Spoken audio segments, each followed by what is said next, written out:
ওকে, আমরা আরেকটা ক্লাসে চলে আসলাম। সুপ্রিয় শিক্ষার্থীরা, আবারও স্বাগতম। আমরা যে অধ্যায়টা পড়িয়েছি সেটা হচ্ছে তোমাদের প্রথম পত্রের প্রথম অধ্যায়। এখন আমরা চ্যাপ্টার 4 পড়বো। হ্যাঁ, তোমাদের সিলেবাস অনুযায়ী, তোমাদের সিলেবাসে তো আর সব অধ্যায় নাই, যে অধ্যায়গুলো আছে সেই অধ্যায়গুলোর মধ্যে আমরা এখন চতুর্থ অধ্যায় পড়বো। অধ্যায়টা একটু বড়, তবে আমি যেভাবে পড়াই সেভাবে তোমরা একটু পড়ার চেষ্টা করবে, এবং আমি তোমাদেরকে আমার ক্লাস মেটেরিয়াল অর্থাৎ শিট তোমাদেরকে আমি দিয়ে দিব।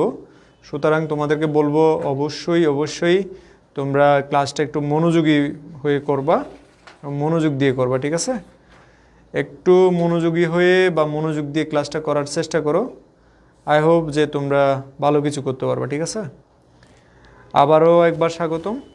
5 মিনিট ব্রেক পরে আমরা আবারও ফিরছি সোশিওলজি ফার্স্ট পেপারের চ্যাপ্টার 4। আচ্ছা, তোমাদেরকে একটু আমি লিঙ্কটা শেয়ার করে দিই গ্রুপগুলোতে, যাতে বাকিরাও একটু যুক্ত হতে পারে, ঠিক আছে?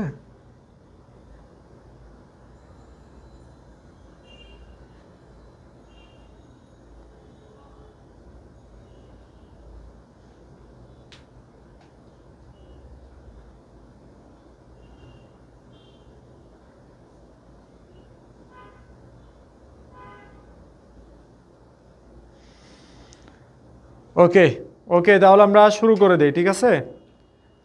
ওকে, আমাদের সাথে যুক্ত হয়েছেন জিনিয়া। আচ্ছা, জিনিয়া ভালো নাই বলতেছে কেন? কি হয়েছে, ভালো নাই কেন? আমরা প্রথম অধ্যায়টা পড়েছি, এখন আমরা পড়বো হচ্ছে আরেকটা অধ্যায়, যেটা চতুর্থ অধ্যায়, ঠিক আছে? চতুর্থ অধ্যায়ে আমাদের দাঁড়াও,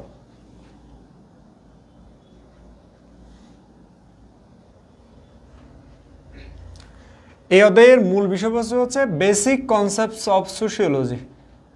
অর্থাৎ এখানে এমন কিছু বিষয় নিয়ে আলোচনা হবে যেগুলো সমাজবিজ্ঞানে বলা হয়ে থাকে বেসিক কনসেপ্টস। যেমন ধরো তুমি বায়োলজি পড়ো, তো তুমি যদি বায়োলজি পড়ো তাহলে তোমাকে সেল সম্পর্কে জানতে হবে, কোষ সম্পর্কে, টিস্যু সম্পর্কে জানতে হবে। তুমি ফিজিক্স পড়ো, তোমাকে ফোর্স মোশন সম্পর্কে জানতে হবে, নাকি? তোমাকে অবশ্যই জানতে হবে এগুলো সম্পর্কে। তাহলে তুমি বায়োলজি পড়লে, ফিজিক্স পড়লে, কেমিস্ট্রি পড়লে, ম্যাথ পড়লে, প্রত্যেকটা সাবজেক্টের কিছু বেসিক কনসেপ্টস থাকে। ঠিক সমাজবিজ্ঞানেও সেরকম কিছু কনসেপ্টস, তার মধ্যে একটা হচ্ছে যে তোমার এই অধ্যায়ের মধ্যে আলোচনা আছে, অর্থাৎ চতুর্থ অধ্যায়ে, প্রথম পত্র চতুর্থ অধ্যায়। তো আমাদের এই বেসিক কনসেপ্টসগুলোর মধ্যে কী কী আলোচনা আছে সেটা নিয়ে আমরা এখন আলোচনায় চলে যাই। প্রথমে আমি বলি, প্রথমে ধারণা আছে হচ্ছে আমাদের সমাজের ধারণা। আমি একদম শিটে যেমন আছে তেমনই তোমাদেরকে বলতেছি, তোমরা একটু জাস্ট রিমাইন্ড করবে। এখানে তোমাদের এটা এমসিকিউতে থাকতে পারে। সোসাইটি শব্দটা থেকে আসছে? সোসাইটি শব্দটা আসছে সোশ্যাল শব্দ থেকে। এটা কিছু বইয়ে উ দিয়ে আছে, আর কিছু বইয়ে কি দিয়েও আছে। দেখো, কিছু বইয়ে সোশ্যাস এরকম আছে, আর কিছু বইয়ে উ সহ আছে, কিছু বইয়ে উটা নাই আর কি। হ্যাঁ, তো বেশিরভাগ বইয়ে হচ্ছে উটা নাই, তোমরা ওটা বাদ দিয়ে পড়বা, এটা মনে রাখবা। সোশ্যাল শব্দ থেকে সোসাইটি শব্দটি এসছে, যার অর্থ হচ্ছে পারস্পরিক বন্ধুত্ব বা সহযোগিতা, অথবা আমরা যেটাকে বলি সঙ্গী বা সাথী। তাহলে বাংলা যেটা সমাজ, ইংরেজিতে সোসাইটি, আর সেটা ল্যাতিন ভাষায় সোসাস। তাহলে সমাজ কি সেটা নিয়ে আমাদের একটু ব্যাখ্যা করতে হবে। সমাজকর্ম ক্লাস হবে না শ্রাবণী, এটা নিয়ে আমি একাধিকবার বলেছি। এখন আসে আমরা হচ্ছে তোমার সমাজ কি বা সমাজ কাকে বলে সেই বিষয়ে বলতে গিয়ে আমাদের একটা জিসবার্ডের একটা বইয়ের নামও মুখস্থ করতে হবে, সেটা হচ্ছে কি ফান্ডামেন্টালস অফ সোশিওলজি। পরীক্ষা এমসিকিউতে আসতে পারে, এমসিকিউতে এটা আসতে পারে। ফান্ডামেন্টালস অফ সোশিওলজি বইটি কার? পরীক্ষা এটা আসতে পারে। সমাজকে বলছে যে মানে সমাজ হলো সামাজিক সম্পর্কের জাল, যে সম্পর্কের ধারা প্রত্যেক মানুষ তার সঙ্গীদের সাথে সম্পর্কযুক্ত। এখানে এই কথাটা কে বলছে এটাও এমসিকিউতে পরীক্ষায় আসতে পারে, যে তোমার সমাজ হচ্ছে সামাজিক সম্পর্কের জাল। কার মতে পরীক্ষা আসে এটা? সমাজ হচ্ছে সামাজিক সম্পর্কের জাল। ইংরেজিতে বললে কি? সোসাইটি। যে তোমার যে সোসাইটি মিনস হচ্ছে যে web of relationship. Web of কি?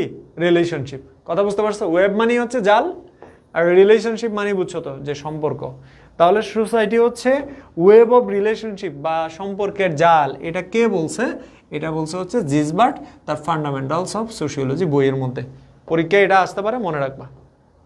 এবার কথা হচ্ছে সমাজ কাকে বলে, সমাজ কাকে বলে এই বিষয়ে বলতে গিয়ে ডেভিড পোপেনও তার সোশিওলজি বইয়ের মধ্যে বলছে যে সমাজ হচ্ছে এমন এক ব্যাপক সামাজিক গোষ্ঠী যা মানবীয় মৌলিক প্রয়োজন মেটাতে পারে এমন সব সামাজিক অনুষ্ঠান প্রতিষ্ঠানকে অন্তর্ভুক্ত করে।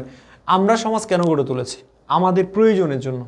আমাদের যত মানবীয় প্রয়োজন আছে, আমাদের যত ধরনের প্রয়োজন আছে, সেই প্রয়োজনগুলোর জন্যই আমরা সমাজ গড়ে তুলেছি।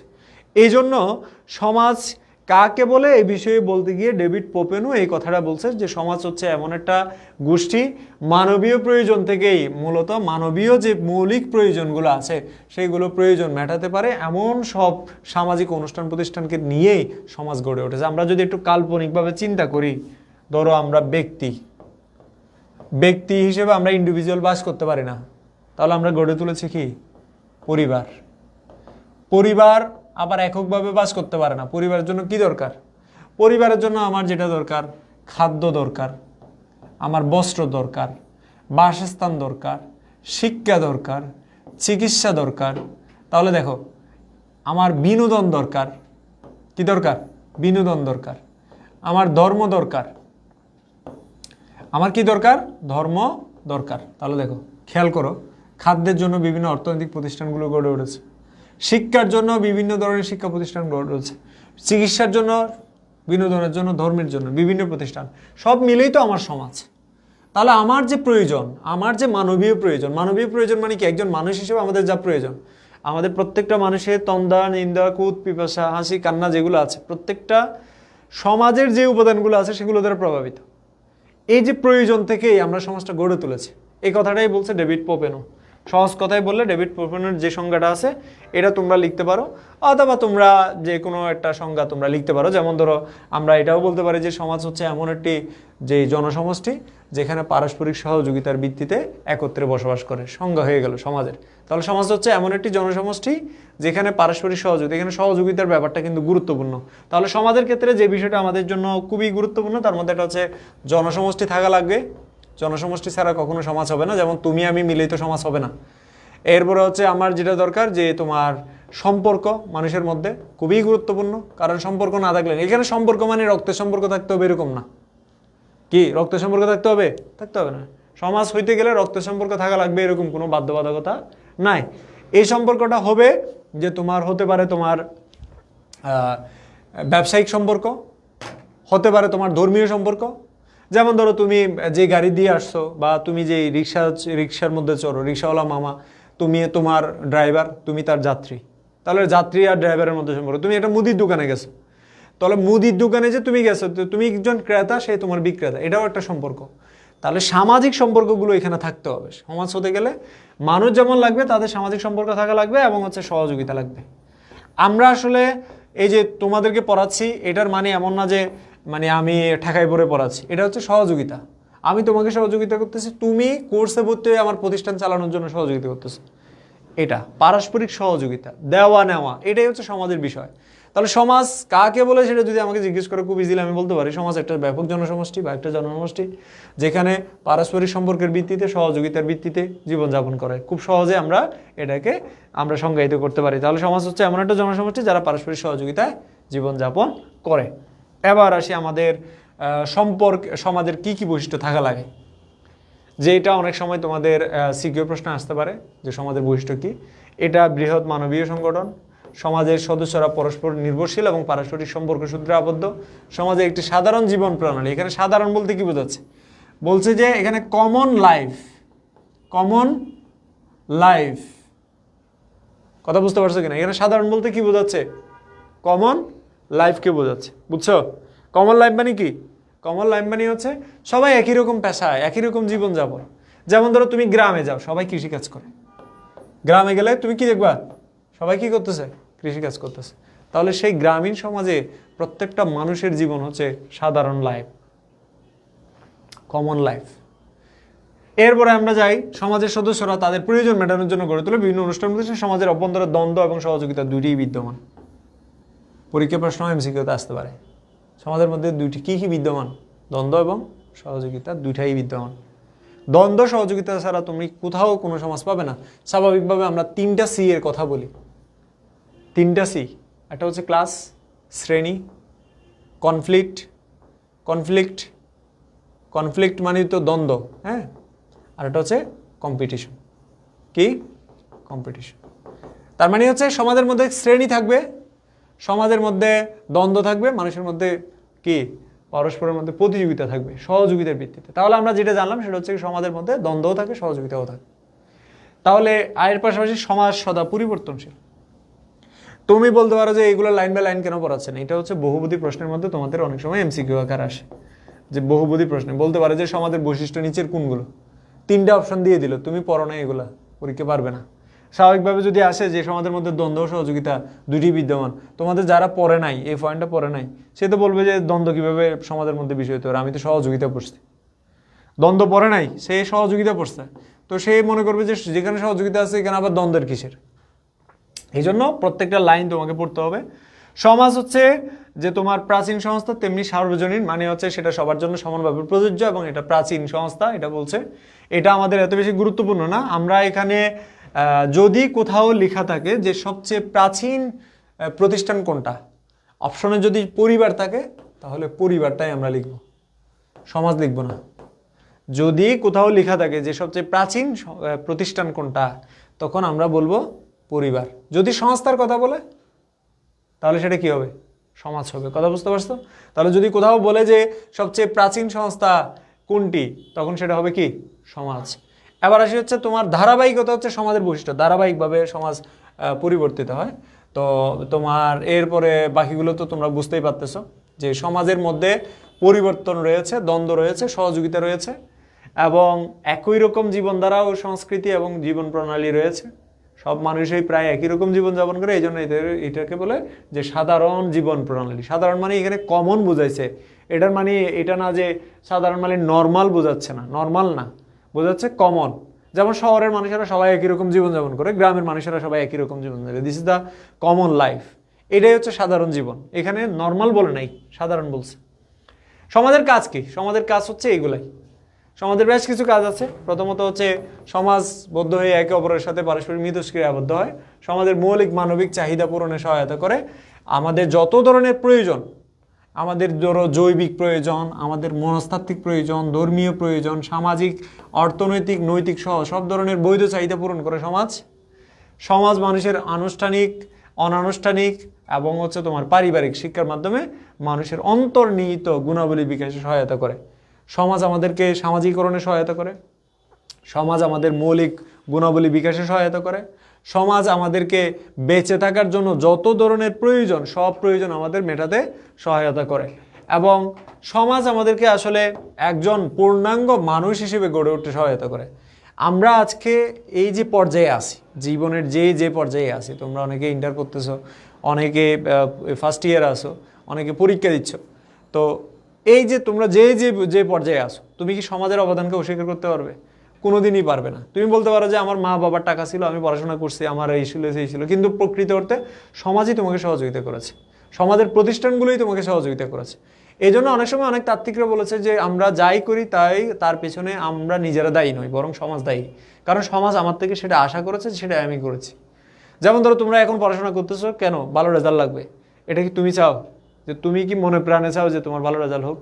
তুমি কেন চাও? কারণ হচ্ছে তোমার সমাজ তোমার কাছ থেকে সেটা আশা করে, তোমার পরিবার সেটা আশা করে, এবং তুমি পার্শ্ববর্তী যারা আছে তাদের থেকে দেখেই তুমি নিজেকে সেই জায়গায় নিয়ে যাওয়ার চিন্তা ভাবনা করতেছো। তার মানে সমাজ যেটা তোমার কাছ থেকে চাচ্ছে তুমি সেটাই বাস্তবায়নের চিন্তা ভাবনা করতেছো। এটা হচ্ছে সমাজের বিষয়। তাহলে সমাজ আমাদেরকে বিভিন্ন ধরনের সুযোগ সুবিধা দেয়, আমাদেরকে বিনোদনেও সহযোগিতা করে। যেমন ধরো খেলার মাঠ আছে, তোমার টিভি সিনেমার হল আছে, এবং কীভাবে হচ্ছে ধর্মীয় চিন্তাভাবনা, আদর্শ মূল্যবোধ চর্চা করা, এবং বিভিন্ন ধরনের অ্যাক্টিভিটি করার ক্ষেত্রে সমাজ আমাদেরকে সহযোগিতা করে। এবার কথা হচ্ছে সমাজ পরিবর্তন হয়েছে, যুগে যুগে সমাজ পরিবর্তন হয়েছে। আমরা 3জন তাত্ত্বিকের সমাজ বিবর্তনের দ্বারা পড়ব। বিবর্তন জিনিসটা কি? আগে সেটা আমরা গত অধ্যায়ে আমরা সেটা পড়ছি। বিবর্তন মানে ইংরেজিতে বললাম যে ইভ্যালুয়েশন। কি বললাম? এভ্যালুয়েশন। এভ্যালুয়েশনের বাংলা অর্থ হচ্ছে বিবর্তন। এই বিবর্তনের বিষয়ে প্রথম যিনি বলছে তার নাম হচ্ছে, কি বলছি, ডারউইন।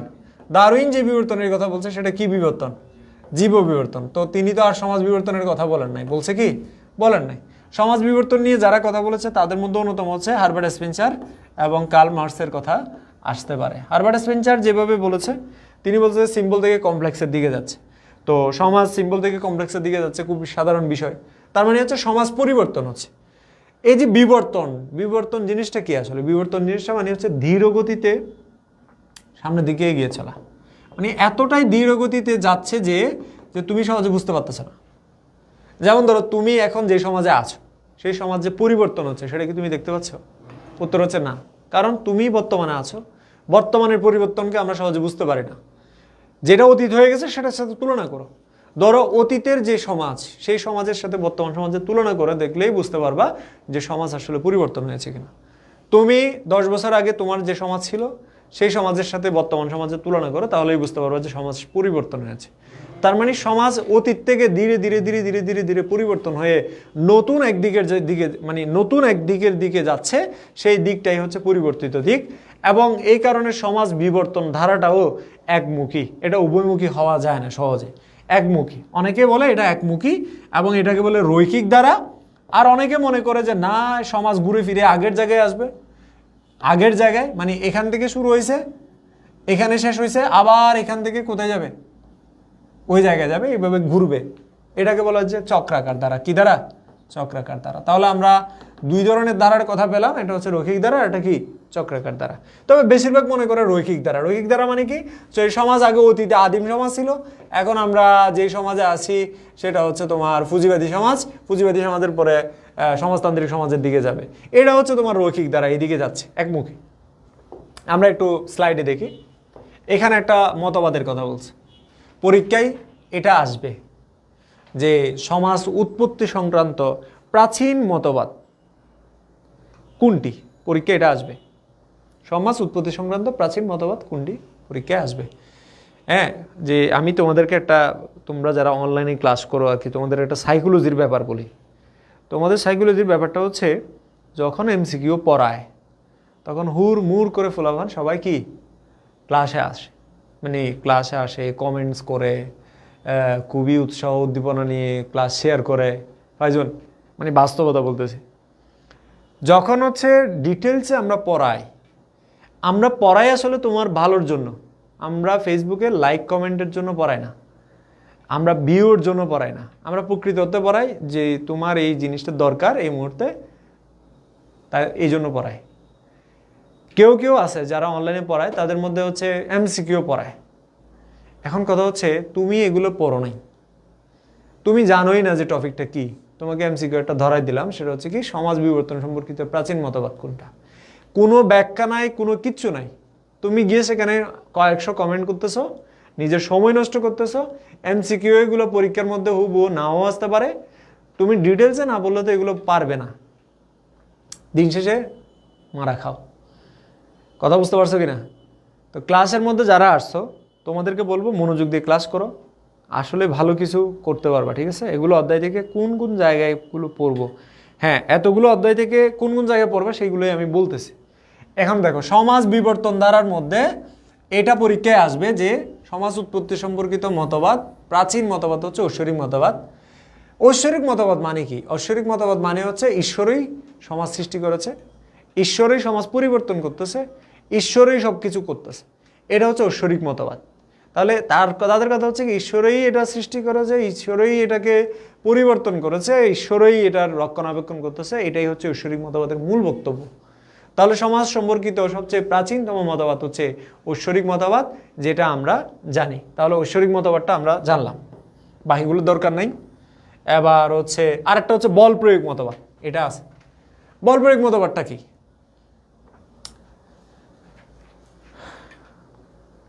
আচ্ছা, মনোবিজ্ঞান এক্সাম খুব খারাপ হয়েছে। প্রসন্দিত চন্দ্র ফাইজুন তো অফিসেই আছে, অফিসে ক্লাস করতেছে, এই যে আমার সামনে আছে। যেটা বললাম যে মনোবিজ্ঞান খারাপ হয়েছে, এটা এতবার করে বলার কিছু নাই। তুমি পড়ো নাই দেখে খারাপ হয়েছে, যারা পড়ে তারা ভালো করছে। ঠিক আছে? এটাতে হতাশ হওয়ারও কিছু নেই। নেক্সট পরীক্ষার জন্য প্রস্তুতি নাও, এটা তোমার নিয়তি, এবং এটা যেটা হওয়ার সেটা হয়ে যাবে। আমরা দেখো, আমাদের কপালে সেটা লেখা হয়ে গেছে আগে থেকে, সেটাই লেখা হয়েছে যেটা আমরা চাই।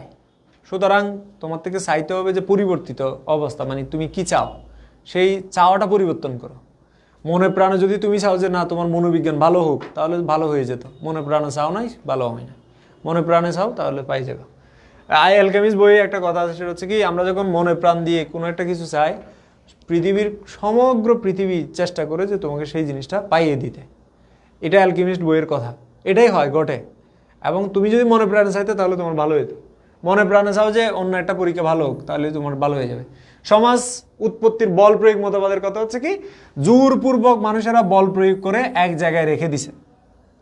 মানে যারা বলবান ছিল অতীতে, মানে সমাজ কিভাবে উৎপত্তি হয়েছে সেই সম্পর্কিত মতবাদে বল প্রয়োগ মতবাদের কথা হচ্ছে যে যারা বলবান ছিল, যারা সম্পদশালী ছিল, শক্তিশালী ছিল, তারা জোর করে কিছু মানুষকে এক জায়গায় রেখে পরস্পরকে সহযোগিতা করার জন্যই, মানে নিজেদের প্রয়োজনে। যেমন ধরো আমার এই মুহূর্তে দরকার হচ্ছে গরুর দুধ, এখন আমি গাভী পালবো, তো গাভী তো আমি পালতে পারি না, তাহলে গাভী যে পালতে পারে তারা জোর করে আমি আমার এলাকার পাশে নিয়ে আসলাম।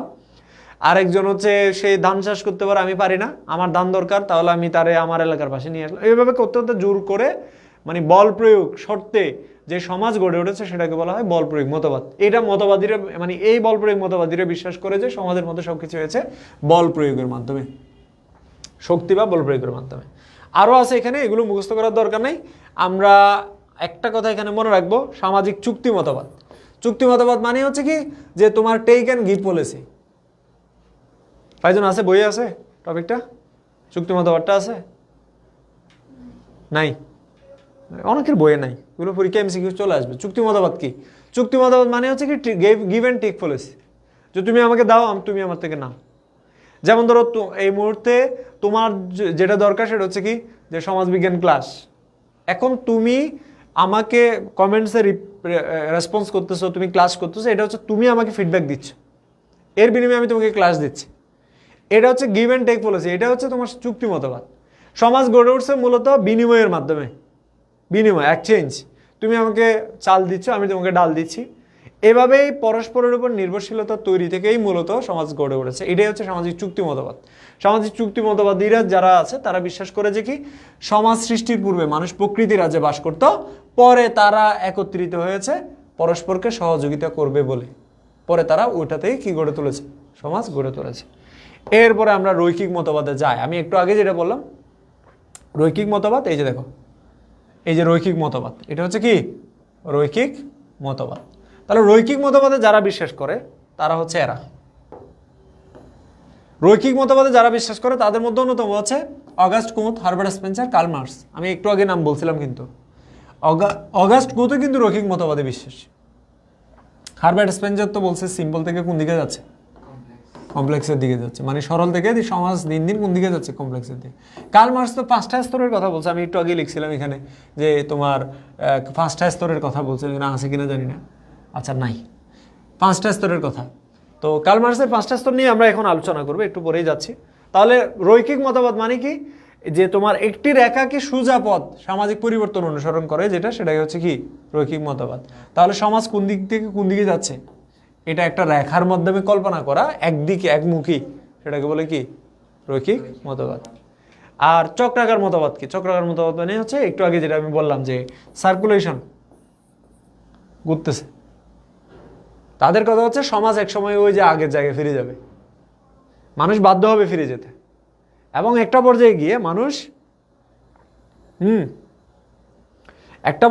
মানুষ কি করবে, যে ক্লাস কি আর নিবেন স্যার, অফলাইন ক্লাস কি, অফলাইন ক্লাস কি, এসে আমার সাথে বসে আছে, ওরা ক্লাস করতে চায়। সামিহা, অফলাইন ক্লাস আর কি, অফলাইন ক্লাস হচ্ছে এটাই যে ওরা আমার সাথে এসে বসে আছে, ওরা প্রশ্ন থাকলে এটা আমাকে করতেছে, আর আমি এমনভাবে বলতেছি যাতে ওদের প্রশ্ন না থাকে। কথা বুঝতে পারছো? তুমি বাসা থেকে পরে দেখে বসেও ক্লাস করতে পারো, প্রশ্ন থাকলে সেটা না হয় পরে জিজ্ঞেস করলে আর কি। আচ্ছা, যাই হোক, তো তুমি হয়তো বাসায় বসে আছো, ওইখানে ফ্যান ট্যান লাগাই বসে আছো, ওরা এসিতে বসে আছে, এইটুকুই পার্থক্য, বুঝছো কি না? তো এখানে যে বিষয়টা আমি বললাম সেটা হচ্ছে কি যে এটা হচ্ছে রৈখিক মতবাদে বিশ্বাস করা হচ্ছে এরা, আর চক্রাকার মতবাদের মধ্যে যারা বিশ্বাস করে তাদের মধ্যে অন্যতম হচ্ছে প্যারেটো। নাম শুনছো কিনা জানি না আমি, বিলভেদো প্যারেটো। প্যারেটো কোন দেশের যখন বলবে সেটা হচ্ছে ইতালিয়ান। কোন দেশের? ইতালিয়ান, মনে রাখবা। তাহলে চক্রাকার মতবাদের প্রবক্তা যারা তাদের মধ্যে অন্যতম হচ্ছে প্যারেটো, বিলভেদো প্যারেটো। বিলভেদক কি? প্যারেটো। ওকে, মানে তোমাদের এসকিউ শুনলে আমার মাঝে মধ্যে হাসি ভাই, যে আমাকে কতিপয় শিক্ষার্থী মেসেজ করেছে, কতিপয় মানে কয়েকজন আর কি। তো তারা বলতেছে যে পরীক্ষা দিয়ে আসবো, ক্লান্ত থাকবো, খাবো কখন, ঘুমাবো কখন, ক্লাস করব কখন। বাবু তুমি ক্লাস করবা কখন সেটা আমি বলে দিব, নাকি তুমি নিজের তাগিদে নিজের প্রয়োজন থেকে তুমি ক্লাস করবা? এখন পরীক্ষা দিয়ে আসছো, আমি জানি তুমি ক্লান্ত, কিন্তু তোমার তো ক্লাস দরকার এই মুহূর্তে। ঠিক আছে, তুমি আধা ঘন্টা রেস্ট করে ক্লাস করতে বসে যাও, এটাই তো নিয়ম। এখন তুমি যদি বলো যে ক্লাস পিছাই দেন, বাইরে নিয়ে যান, তাহলে তো বাকিরা করতে পারবে না। দেখো রৈখিক মতবাদ, এটা হচ্ছে রৈখিক মতবাদ। কিভাবে আসলো দেখো, রৈখিক মতবাদটা হচ্ছে আদিম সাম্যবাদী সমাজ থেকে দাস সমাজ, দাস সমাজ থেকে সামন্তবাদী পুঁজিবাদী সমাজ, সমাজতান্ত্রিক সমাজ। এই যে একটার পর একটা, আদিম সাম্যবাদী সমাজ মানে হচ্ছে আদিম সমাজকে বোঝাচ্ছে। কোন সমাজকে বোঝাচ্ছে? আদিম সমাজকে বোঝাচ্ছে। দাস সমাজ মানে হচ্ছে যেখানে স্লেভারি সিস্টেম ছিল। সামন্ত সমাজ, পুঁজিবাদী সমাজ, সমাজতান্ত্রিক সমাজ। আমি তোমাদেরকে সংক্ষেপে বলি, প্রিমিটিভ সোসাইটি, এখানে সব মানুষ সমান ছিল, গুহায় বাস করতো, তাদের প্রধান কাজ ছিল হচ্ছে খাবার সংগ্রহ করা, পশু পাখি শিকার করা। সব মানুষ সমাজ ছিল বলে এটাকে বলা হয় সাম্যবাদী সমাজ। তাহলে কোন সমাজে সব মানুষ সমান ছিল? আদিম সাম্যবাদী সমাজে। কোন সমাজে ব্যক্তি মালিকানা ছিল না? আদিম সাম্যবাদী সমাজে। পরীক্ষায় এখান থেকে প্রশ্ন হয়, এমসিকিউ আকারে হয়। তাহলে আদিম সাম্যবাদী সমাজের বৈশিষ্ট্য হচ্ছে এখানে কোনো শ্রেণী ছিল না, যার কারণে এটাকে বলা হয় কি সমাজ? শ্রেণীহীন সমাজ। এটাতে কোনো ধরনের ব্যক্তি মালিকানা ছিল না, এই কারণে এখানে কোনো ধরনের মালিক, শ্রমিক, মনিব, দাস এরকম ব্যাপার ছিল না। যার কারণে এই সমাজ ছিল সব মানুষের জন্য যে বসবাস উপযোগী, এবং তবে এখানে জনসংখ্যা ছিল খুবই অপ্রতুল, কম। কারণ এই সময় মানুষেরা থাকতো গুহায়। এই গুহা জীবনে মানুষেরা নিজেদেরকে টিকিয়ে রাখতে পারতো না, কারণ হিংস্র জন্তু জানোয়ার, বিভিন্ন প্রাকৃতিক দুর্যোগ, এগুলোর কারণেই মোটামুটি যে তোমার কি মানুষেরা টিকে থাকতে পারতো না, ফলে জনসংখ্যার অপ্রতুলতা ছিল। তাহলে এটা আমরা জানলাম, সাম্যবাদী সমাজ গেল। দাস সমাজ হচ্ছে সেই অবস্থা যেখানে মানুষেরা দুইটা শ্রেণীর উদ্ভব হয়েছে, বিশেষ করে মেজরিটি পার্সন হয় দাস, নয়তো মালিক। এখানে দাসরা হচ্ছে মালিকের সম্পত্তি। দাসদের কোনো ব্যক্তি জীবন ছিল না, সামাজিক জীবন ছিল না, অর্থনৈতিক জীবন ছিল না, রাজনৈতিক জীবন ছিল না, পারিবারিক এবং বিয়েও করতে পারতো না। তাহলে এটা হচ্ছে তোমার দাস সমাজ, যেখানে দাসরা মালিকের আজ্ঞাবহ, মালিকের সম্পত্তি বলে বিবেচিত হতো। এটা হচ্ছে দাস সমাজ। এই দাস সমাজের পরে যেটা আছে ফিউডাল সোসাইটি বা হচ্ছে তোমার সামন্ত সমাজ। সেই সামন্ত সমাজের ক্ষেত্রে আমরা যেটা দেখি সেটা হচ্ছে সামন্ত সমাজের মধ্যে সামন্ত প্রভুরা জমি বর্গা দিত। এখানে জমিদার শ্রেণী ছিল, যে যাদেরকে আমরা বলি সামন্ত প্রভু। তারা হচ্ছে কারা? জমিদাররা, অনেক জমির মালিক। এই সামন্ত প্রভুরা জমি বর্গা দিয়ে যে ইনকাম হতো সেটা দিয়ে তারা জীবন অতিবাহিত করতো। এই সামন্ত সমাজের মধ্যে দুইটা শ্রেণী, একটা জমিদার শ্রেণী আর একটা হচ্ছে কি শ্রমিক শ্রেণী। শ্রমিকরা জমি বর্গা নিয়ে চাষাবাদ করতো, খাজনা দিত। সামন্ত প্রভুরা সেই জমি খাজনা নিয়ে জীবন অতিবাহিত করতো। আর একটা হচ্ছে পুঁজিবাদী সমাজ। এখানে হচ্ছে তোমার ধনতান্ত্রিক অর্থব্যবস্থা, যেটা তোমরা পড়ছো নিশ্চয়ই অর্থনীতিতে। ধনতান্ত্রিক অর্থব্যবস্থা কি? ধনতান্ত্রিক অর্থব্যবস্থা মানে হচ্ছে এমন একটা অর্থব্যবস্থা যেখানে ব্যক্তি মালিকানাই হচ্ছে সর্বেসর্বা। তোমার কাছে টাকা আছে, তুমি সবকিছু, তুমি বাঘের দুধও পাবা, তুমি চাইলে সিংহের চামড়াও করতে পারো। হ্যাঁ, তুমি তোমার যে সাদা কালো চামড়া আছে সেটা বাদ দিয়ে সিংহের চামড়াও তুমি করতে পারো, তোমার টাকা আছে। এটা হচ্ছে তোমার ধনতান্ত্রিক অর্থব্যবস্থার বৈশিষ্ট্য। এখানে তুমি যা উৎপাদন করতে চাইবে, তোমার যদি মন চাই যে না তুমি এরকম মানে স্মার্ট বোর্ড তুমি 10 টাকা করে বিক্রি করার জন্য উৎপাদন করবা, তোমাকে কেউ বারণ করবে না, তুমি তোমার ইচ্ছা মতো উৎপাদন করতে পারবা। এবং এখানে যে তোমার টাকা যার বা পুঁজি যার, তারই সব কিছু। এখানে তোমার ওই টাকা ছাড়া ভালোবাসাও পাওয়া যায় না। কথা বুঝতে পারছো কিনা? এটা হচ্ছে তোমার কি পুঁজিবাদী সমাজ ব্যবস্থা। আর হচ্ছে সমাজতান্ত্রিক সমাজ ব্যবস্থা হচ্ছে যেটাকে আমরা স্বাভাবিকভাবে বলি যে সাম্যবাদী বা হচ্ছে কমিউনিজম, যেখানে মূলত সব মানুষই সমান। এখানে রাষ্ট্রই হচ্ছে সকল কিছুর মালিক, রাষ্ট্রই সব কিছু নির্ধারণ করবে, কার জন্য উৎপাদন করবে, কি উৎপাদন করবে, কিভাবে উৎপাদন করবে, সব নির্ধারণ করবে রাষ্ট্র। এটা হচ্ছে সমাজতান্ত্রিক সমাজ ব্যবস্থা। যেমন বর্তমানে কিউবা আছে, উত্তর কোরিয়া আছে, চীন আছে, এই দেশগুলো হচ্ছে সমাজতান্ত্রিক রাষ্ট্র, যেখানে রাষ্ট্রই মূলত পলিসি মেক করে। স্যার আমি ডক্টরের কাছে আসছি, তাই ক্লাস করতে যাইতে পারিনি। আচ্ছা সমস্যা নাই, তোমরা বাসা থেকে করো। ওকে, এবার আসি হচ্ছে তোমার, তোর এমনিতে শেষ। আচ্ছা, তো কারো শেষ হয় না সমাজবিজ্ঞান, এত শেষ মানে এত ছোট সাবজেক্ট না যে শেষ করবা। 8টা অধ্যায় আছে, তোমার চিন্তা করো। এবার আসি মর্গান সমাজের 3টি স্তরের কথা বলছে। এটা হচ্ছে স্লেভারি, বর্ণদশা, বর্বরদশা, সভ্যদশা। দেখো এই যে তোমার বন্যদশা বলছে, যে সময় মানুষেরা বন জঙ্গলে থাকতো, বর্বরদশা মানে হচ্ছে সেই অবস্থা যেখানে মানুষেরা বর্বারিজম বা হচ্ছে তোমার পরস্পরের সাথে ফাইট করতো, হ্যাঁ, বিভিন্ন যুদ্ধ বিগ্রহ লিপ্ত থাকতো। আর সভ্যদশা মানে হচ্ছে বর্তমান সময়টাকে নির্দেশ করছে। তাহলে মর্গান সমাজ বিবর্তনের দ্বারাকে 3টা ভাগে ভাগ করছে। তাহলে একটু আগে আমরা বললাম যে কার্ল মার্কস সমাজ বিবর্তনের দ্বারাকে কয় ভাগে ভাগ করছে? 4 ভাগে ভাগ করছে। মনে রাখবা কয় ভাগে? 4 ভাগে। সরি, কার্ল মার্কস 5 ভাগে। আর মর্গান হচ্ছে কয় ভাগে? 3 ভাগে। আর হচ্ছে তোমার লেনস্কি, তিনিও 5 ভাগে ভাগ করছে। লেনস্কির যে সমাজ বিবর্তনের ধারা এখানে লেখা আছে। আমি যখন তোমাদেরকে ফাইলটা দিব তখন তোমরা এই জায়গা থেকে এইগুলো একটু বর্ণনা পড়বা। এখানে আমি যেগুলো হচ্ছে কার্ল মার্কসের ক্ষেত্রে বললাম, শিকার ও সংগ্রহমূলক সমাজ, এটা হচ্ছে তোমার আদিম সমাজ। উদ্যান কৃষিভিত্তিক সমাজ, পশুপালন সমাজ। উদ্যান কৃষিভিত্তিক মানে কি? যে ছোট্ট এলাকায় কৃষিকাজ করতো। যেমন তোমরা এখন অনেকে টবে চাষাবাদ করো না, এই টবে চাষাবাদ করার মতো ব্যাপার উদ্যান কৃষিভিত্তিক সমাজ যেটা। আর হচ্ছে পশুপালন সমাজ, কৃষি নির্ভর সমাজ, শিল্প সমাজ, এগুলোই। এরপরে আসি হচ্ছে তোমার শিকার ও খাদ্য সংগ্রহ ভিত্তিক সমাজ। এখানে ব্যাখ্যা আছে, এই সমাজগুলোর ব্যাখ্যা আছে। তোমরা শীট যখন দিব তোমাদেরকে, তোমরা এটা পড়বা। পরীক্ষা এখান থেকে যে সিকিউর প্রশ্ন আসবে এটা আমি বলবো না, তোমরা জাস্ট হচ্ছে টাইপসগুলো মনে রাখবা। বৈশিষ্ট্য কি, কোন সমাজের বৈশিষ্ট্য কেমন, সেটা পড়বা। এবার আসি আমরা সংস্কৃতির বিষয়ে যাই, যেখান থেকে তোমাদের প্রায় সিকিউ প্রশ্ন আসে। সংস্কৃতি সিকিউ প্রশ্ন আসে, মনে রাখবে এখান থেকে একটা সিকিউ প্রশ্ন আসবেই। যেহেতু তোমাদের অধ্যায় 8টা, 11টা প্রশ্ন করবে, তো এখান থেকে একাধিক প্রশ্ন আসবে। সিকিউ প্রশ্ন সংস্কৃতির বিষয়ে যায়। সংস্কৃতি কি? সংস্কৃতি শব্দটা আসছে ল্যাতিন শব্দ কুলেরে থেকে। আমি তোমাদেরকে একটু লিখে দিচ্ছি, তোমরা লিখে নাও। তাহলে ল্যাতিন কুলেরে থেকে কালচার। কুলেরে শব্দের অর্থ কি? কর্ষণ বা কি? চাষ। এই কালচার শব্দটা প্রথম ব্যবহার করছে কে? প্রথম ব্যবহার করছে ফ্রান্সিস বেকন। কে ব্যবহার করছে? ফ্রান্সিস বেকনই প্রথম এটা ব্যবহার করছে। মনে থাকবে? পড়ালেখা আমাদের জন্য অলওয়েজ খোলা, যে কোনো টাইমে। আচ্ছা, সোশিওলজির মতো এত বোরিং সাবজেক্ট জীবনে দেখি নাই। আচ্ছা আচ্ছা, ওইটার উপরেই আমি 6 বছর পড়াশোনা করেছি। হ্যাঁ, সোশিওলজি বোরিং সাবজেক্ট, ওই বোরিং সাবজেক্টের উপরেই 5-6 বছর পড়াশোনা করেছি। যাই হোক, সেটা আমার যার কাছে বোরিং লাগে আর কি। সমাজকে বোঝার জন্য এর চেয়ে ভালো সাবজেক্ট আর নাই। দেখো, ইংরেজি শব্দের বাংলা অর্থ হচ্ছে সংস্কৃতি, কিন্তু এটার খাঁটি বাংলা কৃষ্টি। আমরা অনেক সময় কৃষ্টি ও সংস্কৃতি দুটো এক জায়গায় লিখে ফেলি, এটা ভুল। কৃষ্টি ও সংস্কৃতি এক জায়গায় লেখা যাবে না। ওই তখন হচ্ছে তোমার কি হয়ে যাবে? অনেক বেশি হয়ে যাবে, অনেক বেশি শব্দটার মতো হয়ে যাবে। অনেক মানেও বেশি, বেশি মানেও কি? বেশি। তো অনেক বেশি বলা যাবে না, অনেক বেশি বললে এটা অনেক সময় রিডান্ডেন্সি হয়ে যায়। রিডান্ডেন্সি হয়ে যায়, তোমার বাহুল্য দোষে দুষ্ট হয়ে যায়। আমরা যা তাই আমাদের সংস্কৃতি। এই যে আরিফা সুলতানা বলছে আমরা যা তাই আমাদের সংস্কৃতি। হ্যাঁ, আসলেই তাই, আমরা যা তাই আমাদের সংস্কৃতি। মানে আরিফা যেভাবে বলতেছে এটাই তার সংস্কৃতি।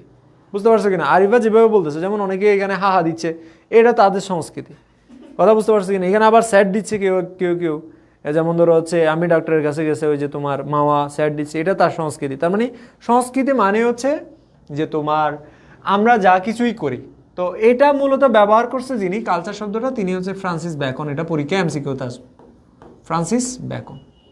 তাহলে ইংরেজি সাহিত্যিক 16 শতকে শেষার্ধে ফ্রান্সিস বেকন কালচার শব্দটি ব্যবহার করছে, যেটি আসছে মূলত কি শব্দ থেকে? ল্যাতিন কুলেরে থেকে, যার অর্থ হচ্ছে মাটি শ্বাস করা বা কর্ষণ করা। পরীক্ষা এখান থেকে প্রশ্ন আসবে। টেইলরের একটা সংজ্ঞা আছে,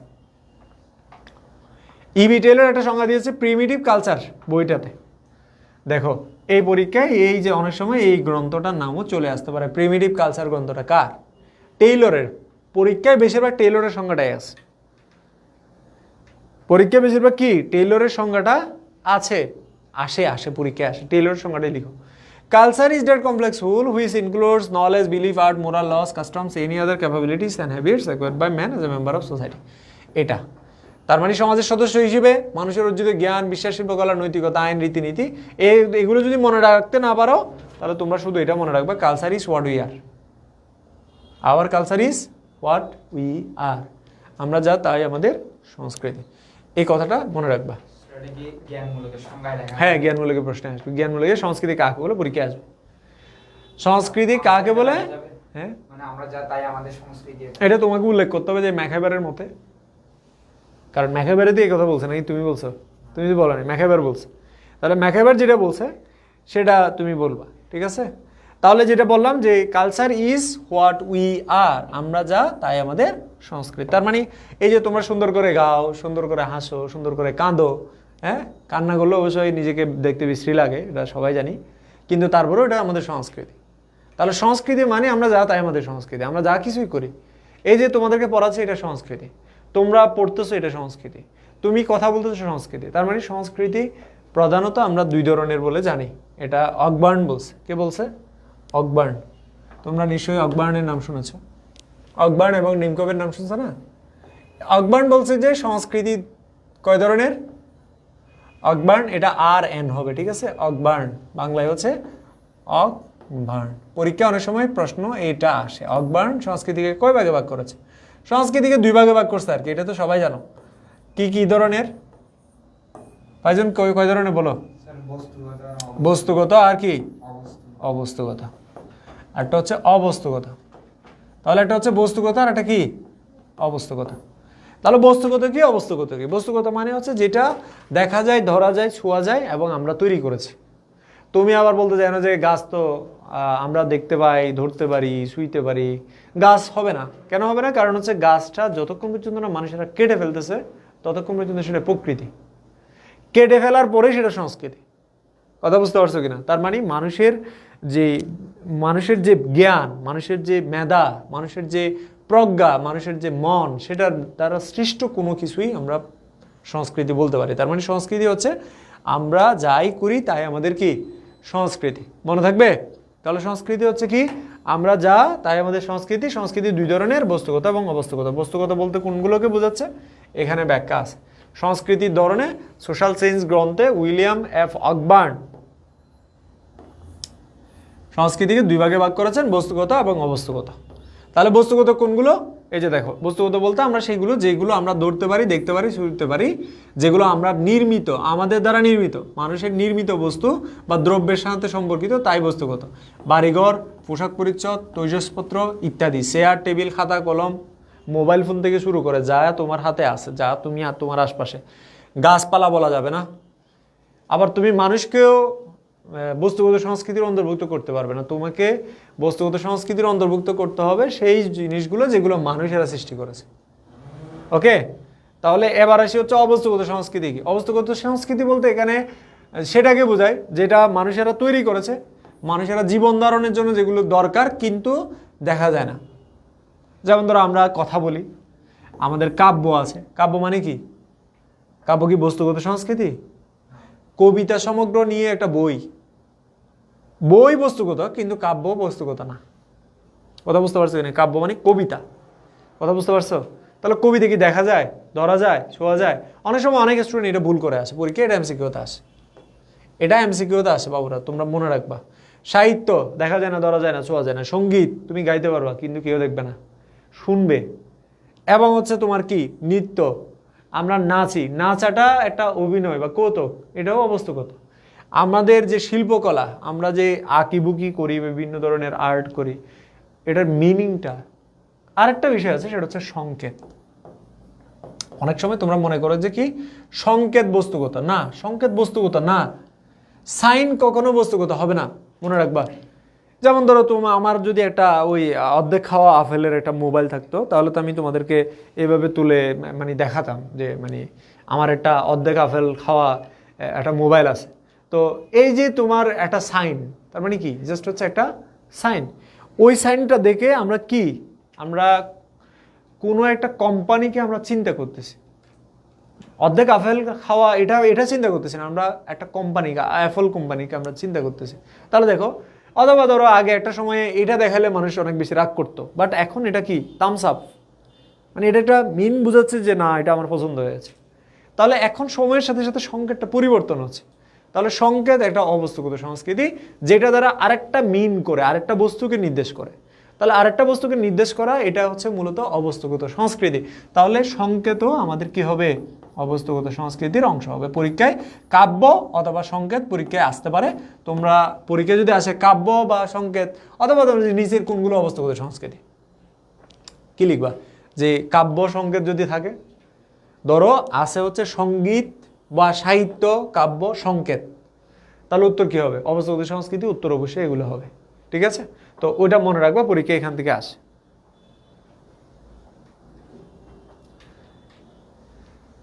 কাব্যটা বুঝি না, কাব্য মানে হচ্ছে কবিতা সমগ্র, বুঝছো? এবার দুটার মধ্যে পার্থক্য কি? দুটার মধ্যে হচ্ছে একটা ধরা যায়, ছোঁয়া যায়, একটা আমরা অনুভব করি, আমাদের বস্তুগত সৃষ্টি, আর একটা অবস্তুগত সৃষ্টি। একটা আমাদের কল্পনার জগতে, আর একটা আমাদের বাস্তব জগতে। কল্পনার জগতে কোনটা? কল্পনার জগতে হচ্ছে অবস্তুগত। আর বাস্তব জগতে কোনটা? বাস্তব জগতে হচ্ছে বস্তুগত। এই যে মোবাইল ফোন আমরা তৈরি করছি, এটা কি বস্তুগত না অবস্তুগত? অবশ্যই বস্তুগত, কারণ এটা ধরা যায়, দেখা যায়, ছোঁয়া যায়। আমরা সারাদিন এই মোবাইল নিয়ে ব্যস্ত থাকি। কথা বুঝতে পারছো কিনা? এই যে তোমার বস্তুগত এবং অবস্তুগতের মধ্যে কিছু পার্থক্য আছে, পার্থক্যগুলো পড়বা। আমি বলতেছি যে তোমার সংস্কৃতি থেকে পরীক্ষায় একটা প্রশ্ন থাকবে, এটাকে অ্যাভয়েড করার দরকার নাই, পড়বা। সভ্যতা, ইংরেজিতে এখান থেকে তোমার অনুধাবনমূলক প্রশ্ন আসে। সভ্যতা কি বা সভ্যতা কাকে বলে বুঝিয়ে লিখো। সভ্যতা কি বা সভ্যতা কাকে বলে বুঝিয়ে লিখো, ঠিক আছে? তাহলে সভ্যতা কি বা সভ্যতা কাকে বলে, এটা থেকে কোয়েশ্চন বেশি হয় মনে হয়। আচ্ছা স্নেহা, মনে হইলে হবে না, সামিহা বলতেছে যে এটা থেকে কোয়েশ্চন বেশি হয়। কোনটা থেকে? ওই যে সংস্কৃতি থেকে। হ্যাঁ, প্রশ্ন তো হয়, প্রশ্ন হয়, ঠিক আছে, প্রশ্ন হয় এবং এটা মনে রাখবা, সংস্কৃতি থেকে হয়। হ্যালো হ্যালো, না না, আমি একটু ব্যস্ত আছি, সময় হবে না। মানুষ মোবাইল দেখতে পারতেছে না, আকাশ ডিজিটাল টিভি, মানে আমি ওই আকাশ আছে না, আকাশ চিনো তো, ডিজলাইন আর কি। তো ডিজলাইন আমি কিছুদিন চালাইছি, পরে বন্ধ করে দিয়েছি। বিলের জন্য প্রত্যেকবার মাসে মাসে দুইবার কল দেয়। বলতেছে আপনার সময় হবে কিনা, বলছে সময় হবে না, সময় নেই। আচ্ছা যাই হোক, এখানে যেটা বললাম যে সিভিলাইজেশন বা সভ্যতা কি, এই যে সিভিলাইজেশন শব্দটা আসছে মূলত সিভিলিস থেকে। তো দেখো, অক্সফোর্ড ডিকশনারি সিভিলিস শব্দটির অর্থ হচ্ছে বর্বর অবস্থা থেকে উদ্ধার। মানে আমরা যে একটা বর্বর অবস্থায় ছিলাম সেটা থেকে উত্তরিত হয়ে এখন একটা সভ্য অবস্থায় আসছে, এটাই হচ্ছে সিভিলাইজেশন, এটাই সভ্যতা। তাহলে যে তোমার সংস্কৃতির, স্বাভাবিকভাবে এটা মনে রাখবা, কথাটা মনে রাখবা, সংস্কৃতির অপেক্ষাকৃত উন্নত অবস্থা হচ্ছে কি? সভ্যতা। এটাকে ম্যাকহাইবার কি বলছে? বলছে যে civilization is where we live. তো সভ্যতা হচ্ছে সেটা আমরা যেখানে বাস করছি। তাহলে সভ্যতা এবং সংস্কৃতির মধ্যে আমরা একটু পার্থক্য দেখতেছি, সেটা হচ্ছে কি, আমরা যেটা করতেছি সেটা আমাদের সংস্কৃতি, আর যেখানে আমরা বসবাস করতেছি সেটা আমাদের কি? সভ্যতা। রবীন্দ্রনাথ ঠাকুর বলছে যে আমরা যে হীরার আংটি যদি পরি, হীরার আংটি থেকে যে আলু বিচ্ছুরিত হয়, তোমরা তো বুঝছো নিশ্চয়ই। আলু বিচ্ছুরিত মানে ধরো যে তুমি একটা আংটি পরছো, সেখান থেকে ঝিলমিল একটা আলু বাইরের দিকে বিচ্ছুরিত হচ্ছে। তো রবীন্দ্রনাথ ঠাকুর বলতেছে ওই যে আলুটা বিচ্ছুরিত হচ্ছে, ওইটা হচ্ছে আমার কি? সংস্কৃতি। আর যে আংটিটা তুমি পরে আছো সেটা হচ্ছে সভ্যতা। তার মানে বস্তুগত ভিত্তিটা হচ্ছে সভ্যতা। তার মানে আমরা যেই শহরে বসবাস করতেছি এটা আমাদের সভ্যতা, আর আমরা যা করতেছি তাই আমাদের কি? সংস্কৃতি। সহজ কথাই, এর থেকে সহজ করে বোঝানোর মতো আমার সামর্থ্য নাই। তোমরা এটা মনে রাখবা যে সিভিলিস থেকেই মূলত সিভিলাইজেশন শব্দটি, সিভিলিস অর্থ হচ্ছে নাগরিক। পরে আবার তোমরা সভ্যতা লিখে দিয়ে আসো না বাবুরা। সিভিলিস মানে কোনোভাবেই কিনা সভ্যতা না, সিভিলিস মানে হচ্ছে নাগরিক। তার মানে নাগরিকরা যেখানে বসবাস করে সেটাই হচ্ছে সভ্যতা। বুঝতে পারছো? ক্লাস কি বন্ধ হয়ে গেছে? দেখো তো, হ্যাঁ চলতেছে, দেখি স্লো কানেকশন। আচ্ছা, এই জন্য মনে হয় আমার মোবাইলে ডিস্টার্ব হতেছে। আচ্ছা এবার আসি, তাহলে সিভিলাইজেশনের ব্যাপারটা বুঝতে পারছো? আচ্ছা স্যার কোন অধ্যায় থেকে কয়টা সিকিউ হবে? এই যে ক্লাস করানোর সময় বলতেছি, যে টপিক বলতেছি এই যে টপিক মনে রাখো, নতুন করে যাতে আর বলতে না হয়। এখন ঠিক আছে স্যার, যেমন বলতেছেন ইজিলি এগুলো লাইক আসলেই নাম্বার দিবে, লিখে আসলে? আচ্ছা হ্যাঁ, লিখে আসলে নাম্বার দিবে, খুব ইজিলি নাম্বার দিবে। সমাজবিজ্ঞানের হচ্ছে ওইভাবেই চাই, উত্তর হচ্ছে ওইভাবেই চাই, বাস্তব ভিত্তিক তুমি উদাহরণ দাও। ম্যাকহাইবার ও ফেস বলছে কি, সভ্যতা অর্থে আমরা বুঝি মানুষ জীবন ধারণের ব্যবস্থা নিয়ন্ত্রণ করবে যে যান্ত্রিক ব্যবস্থার সৃষ্টি করেছে। তাহলে সভ্যতা মানে কি বলো, কয়জন বলো? যান্ত্রিকতা। সভ্যতা মানেই যান্ত্রিকতা। তোমরা যারা শহরে আছো তোমরা জানো লিফটের মধ্যে যদি একটা বিল্ডিং এর লিফট থাকে 2 তলায়ও মানুষ সিঁড়ি দিয়ে ওঠে না। তুমি এটা দেখবা লিফট যদি থাকে একটা বিল্ডিং এ 2 তলায়ও মানুষ কি দিয়ে ওঠে না, সিঁড়ি দিয়ে ওঠে না। কেন ওঠে না? কারণ সে বলতেছে আমি এখন সিভিলাইজড, হ্যাঁ আমি সভ্য মানুষ, আমার লিফট আছে, আমি কেন সিঁড়ি দিয়ে যাব। তাহলে এই যে তোমার যান্ত্রিকতা, আমরা গ্রামের মধ্যে দেখেছি মানুষেরা এক এলাকা থেকে অন্য এলাকায় যায় হেঁটে হেঁটে।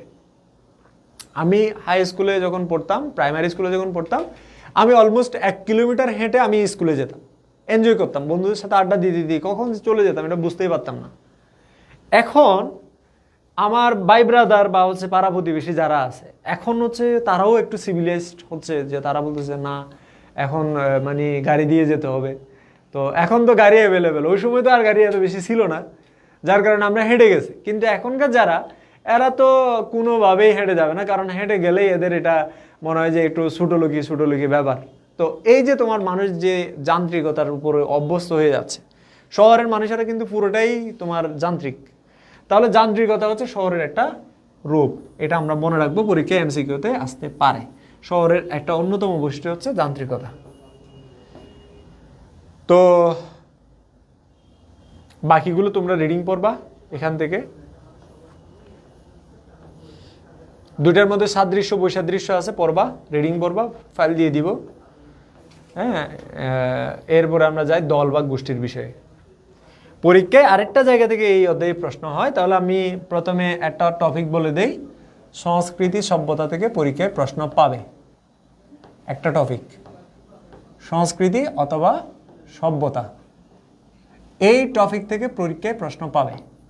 আর একটা টপিক থেকে পরীক্ষায় প্রশ্ন পাবে, সেটা হচ্ছে তোমাদের দল, সংঘ এবং সম্প্রদায়। বেশিরভাগ ক্ষেত্রে সম্প্রদায় থেকে প্রশ্ন হয়, তারপরে আমরা দল সংঘকে ফেলে দিব না।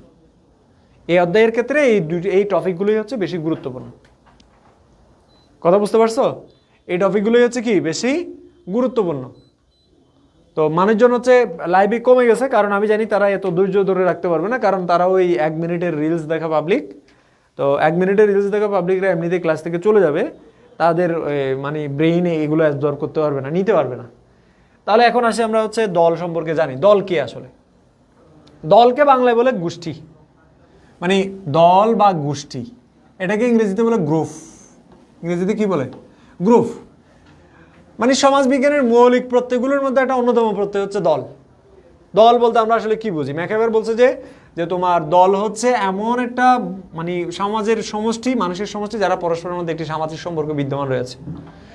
এখানে 2 বা ততোধিক ব্যক্তি যখন একত্রিত হয় এবং পারস্পরকে সহযোগিতা করে তখন আমরা তাকে দল বলি। তাহলে দলের শর্ত কি? 2 বা ততোধিক মানুষ থাকতে হবে এবং পারস্পরিক কি সহযোগিতার মনোভাব থাকতে হবে, তবে আমরা কি বলবো? দল বলবো। তাহলে 2 বা ততোধিক ব্যক্তি যখন একত্রিত হয় তখন তাকে আমরা কি বলি? দল বলি। মনে থাকবে?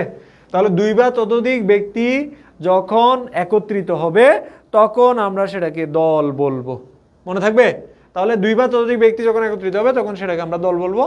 দল, এখানে দলের বিষয়ে বলতে গিয়ে ওই যে জিসবার্ডের বইটার নাম আবার আসছে, এটা মনে রাখবা, বইটার নাম আবার বলতেছি, ফান্ডামেন্টালস অফ সোশিওলজি বইয়ে বলছে যে সামাজিক গোষ্ঠী হলো সেই ধরনের ব্যক্তি সমষ্টি যারা স্বীকৃত একটি কাঠামোর মধ্যে একে অপরের উপর ক্রিয়াশীল থাকে।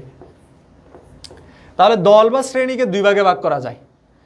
আমরা প্রথমে জানবো হচ্ছে সামনারের, এবং এরপরে আমরা জানবো হচ্ছে অধ্যাপক কোহলি। সামনারের একটা বইয়ের নাম বলছে, বইয়ের নামটা মুখস্থ করে ফেলো এখন। সামনারের সেই বিখ্যাত বই ফোকওয়েস। ফোকওয়েসের বাংলা অর্থ কি? লোকাচার। কি? লোকাচার। বুঝছো? তাহলে সামনারের বইয়ের নাম কি? কয়জন পাইছো? বইয়ে আছে টপিকগুলো? এই দল দল দল 2 বা ততোধিক ব্যক্তির সমষ্টিকে দল বলে যদি তাদের মধ্যে পারস্পরিক সম্পর্ক থাকে, সহযোগিতা থাকে, তাহলে 2 বা ততোধিক ব্যক্তির সমষ্টি দল। এই দল গড়ে ওঠে মূলত 2 বা ততোধিক ব্যক্তির সমন্বয়ে। এই ফোকওয়েস গ্রন্থের মধ্যে সামনার দলকে 2 ভাগে ভাগ করছে। একটা নাম দিয়েছে ইন্টারনাল গ্রুপ, আর একটা নাম দিয়েছে এক্সটার্নাল গ্রুপ। ইন্টারনাল গ্রুপ কি? ধরো তোমরা সবাই স্টুডেন্ট, হ্যাঁ, সামনার বলতেছে যে ইন্টারনাল গ্রুপটা হচ্ছে সেই গ্রুপটা যে দল ব্যক্তি যে দলে অবস্থান করছে সেই দলটাই হচ্ছে তার ইন্টারনাল গ্রুপ। যেমন ধরো তোমরা সবাই স্টুডেন্ট, তাহলে তোমার দল কোনটা? শিক্ষার্থীরা বা স্টুডেন্টরাই হচ্ছে তোমার দল। অথবা ধরো একটা টিম 11 জনের সদস্যের একটা টিম ফুটবল খেলার জন্য মাঠে নামলো, ওই মুহূর্তে ওই টিমে যারা আছে তার ইন্টারনাল টিম হচ্ছে মানে ইন্টারনাল গ্রুপ হচ্ছে কোনটা? ওই দলটা। কথা বুঝতে পারছো? তাহলে দল হচ্ছে মানে ইন্টারনাল দল হচ্ছে যেটা ব্যক্তি যেখানে অবস্থান করে। কথা বুঝতে পারছো? তাহলে ধরো একজন জেলের অন্তর্নিহিত দল কোনটা? ইন্টারনাল গ্রুপ কোনটা বলো? স্যার ওই যে জেলেদের জেলেদের সংখ্যাটাই, অর্থাৎ জেলেরাই হচ্ছে জেলেদের ওই দলের অন্তর্ভুক্ত। এটাই বলছে এখানে। দেখো ইন্টারনাল গ্রুপ বা অন্তর্গোত্র যেটা বা অন্তর্গোষ্ঠী, যেটা অন্তর্গোষ্ঠী হচ্ছে সেই গোষ্ঠী যাতে কোনো ব্যক্তি নিজে প্রত্যক্ষভাবে সংযুক্ত। মানে ধরো একজন জেলে, সে জেলেদের সাথেই প্রত্যক্ষভাবে সংযুক্ত, নাকি ছাত্রদের সাথে সংযুক্ত না। তাহলে জেলে যে ব্যক্তি সে ওই জেলে সম্প্রদায়ের লোক এবং ওইটাই হচ্ছে তার গোষ্ঠী। কি গোষ্ঠী? অন্তর্গোষ্ঠী। তাহলে বুঝতে পারছো? তাহলে তোমার ইন্টারনাল গ্রুপ কোনটা? শিক্ষার্থীরা। আমার ইন্টারনাল গ্রুপ কোনটা? শিক্ষকরা। আবার হচ্ছে জেলেরা, জেলেদের ইন্টারনাল গ্রুপে অবস্থান করছে। তার মানে প্রত্যেকের নিজস্ব একটা অন্তর্গোষ্ঠী আছে। অন্তর্গোষ্ঠীর বাইরে যে কোনো গোষ্ঠীকে বহির্গোষ্ঠী বলা হয়। বুঝতে পারছো? যেমন ধরো একজন জেলের কাছে ছাত্রদের গোষ্ঠী হচ্ছে তোমার কি গোষ্ঠী? বহির্গোষ্ঠী। বুঝতে পারছো? তাহলে এই যে তোমার দল, আমরা বললাম যে সামনার ফোকুয়েস বইয়ের মধ্যে দলকে দুই ভাগে ভাগ করছে, একটা অন্তর্গোষ্ঠী আর একটা হচ্ছে কি বহির্গোষ্ঠী। ক্লিয়ার? একটা অন্তর্গোষ্ঠী আর একটা কি বহির্গোষ্ঠী। স্যার আপনি কোন ইউনিভার্সিটিতে পড়েছেন? আমি চট্টগ্রাম ইউনিভার্সিটি থেকে অনার্স মাস্টার্স করেছি। ওকে, হুজাইফা আক্তার। আবার অন্য বিষয়ে জিজ্ঞেস করিও না, ইন্টারভিউ নিও না। ইন্টারভিউ ক্লাসের মধ্যে না নিয়ে পার্সোনালি মেসেজ দিয়ে জিজ্ঞেস করতে পারো, মানে বউ বাচ্চা আছে কিনা এটাও জেনে নিতে পারো। এবার আসি হচ্ছে তোমার বহির্গোষ্ঠীর বিষয়ে। ওকে, এক্সটার্নাল গ্রুপের বিষয়ে আমরা এখন ইন্টারনাল বিষয়ে বললাম, এক্সটার্নাল বিষয়টাও আমি বলি। এক্সটার্নাল বিষয়টা হচ্ছে কি, যেমন ধরো তোমার উদাহরণ হিসেবে বলা যায় রহিম জেলে সম্প্রদায়ের লোক, এখানে রহিমের নিকট অন্যান্য সম্প্রদায় যেমন কামার, কুমার, তাঁতি ইত্যাদি হচ্ছে বহির্গোষ্ঠী। তাহলে আমরা বুঝলাম কি, যে ব্যক্তি যে গোষ্ঠীর মধ্যে অবস্থান করছে সেটা হচ্ছে তার ইন্টারনাল গোষ্ঠী, আর ব্যক্তি যে গোষ্ঠীর মানে যে গোষ্ঠীর মধ্যে অবস্থান করে না, মেইনলি হচ্ছে এই গোষ্ঠী মানে যে গোষ্ঠী অবস্থান করে তার বাইরের যত গোষ্ঠী সেগুলো হচ্ছে কি এক্সটার্নাল গোষ্ঠী। ওকে, বহির্গোষ্ঠী। এবার আসি হচ্ছে আমরা এর বিষয়, এরপরে হচ্ছে আমরা আরেকটা অধ্যাপক কলি। তাহলে আমরা একটু আগে সামনারের বইয়ের নাম বলছিলাম, সামনারের বইয়ের নাম কি ফাইজুন? সামনারের বইয়ের নাম কি? হ্যাঁ স্যার বইয়ের নামটা কি নুসরাত, বইয়ের নাম কি? ফোকুয়েস। ফোকুয়েস হচ্ছে সামনারের। আর অধ্যাপক কলির বইয়ের নাম কি? Social organization. মনে থাকবে? তো এখানে যে বিষয়টা বললাম যে তোমার এই যে অধ্যাপক কৌলি সোশ্যাল অর্গানাইজেশন নামক বইয়ের মধ্যে গোষ্ঠী বা দলকে দুই ভাগে ভাগ করছে। প্রাথমিক বা মুখোমুখি গোষ্ঠী, মানে প্রাথমিক বা ফ্রন্টাল যে গ্রুপ, যেটাকে আমরা বলি প্রাইমারি গ্রুপ, এই প্রাথমিক গ্রুপ। এরপরে একটা হচ্ছে কি, যে মাধ্যমিক গ্রুপ। তাহলে ফোকুয়েস বইয়ের মধ্যে আমরা সামনারের দুইটা দলের কথা বললাম, একটা হচ্ছে ইন গ্রুপ বা ইন্টারনাল গ্রুপ, আর একটা হচ্ছে কি এক্সটার্নাল গ্রুপ। ওটা হচ্ছে সামনারের ফোকুয়াস বইয়ে। আর এখানে কোহলি বলতেছে যে তোমার একটা প্রাইমারি আর একটা হচ্ছে কি সেকেন্ডারি। তাহলে একটা প্রাথমিক দল আর একটা কি মাধ্যমিক দল। ক্লিয়ার? এবার আসি হচ্ছে আমাদের মাধ্যমিক দলের বিষয়। প্রাথমিক দলটা কি আগে সেটা ক্লিয়ার করি। 1909 সালে মার্কিন সমাজবিজ্ঞানী চার্লস কোলি মুখ্য দল শব্দটি প্রথম ব্যবহার করেন। তিনি মুখ্য দল বলতে পরিবারকে বুঝিয়েছেন। তাহলে কোহলি মুখ্য দল বলতে কি বুঝিয়েছে? পরিবারকে। মনে রাখবে সবসময়। ইন গ্রুপ মানে হচ্ছে ব্যক্তি যে দল অবস্থান করে সেটা ইন গ্রুপ। আউট গ্রুপ মানে হচ্ছে ব্যক্তি যেই দলের মানে যেই দল অবস্থান করে তার দল ব্যতীত বাইরের সব দল মানে কি আউট গ্রুপ বা এক্সটার্নাল গ্রুপ। আর এখানে প্রাইমারি গ্রুপ বলতে কোনটাকে বোঝাচ্ছে? যাদের সাথে আমাদের মুখোমুখি সম্পর্ক আছে। যেমন আমার মা, আমার বাবা, তাদের সাথে আমার মুখোমুখি সম্পর্ক, যে আমি মা ছেলে সম্পর্ক, বাবা সন্তান সম্পর্ক। এই যে তোমার সম্পর্কটা, এটা মুখোমুখি সম্পর্ক না? ভাই বোনের মধ্যে সম্পর্ক, মুখোমুখি সম্পর্ক এবং রক্ত সম্পর্ক আছে এখানে। তাহলে যে সম্পর্কের মধ্যে সদস্যদের মধ্যে নিজেদের মধ্যে আমরা মনোভাব রয়েছে, মানে উই ফিলিংস, কি ফিলিংস?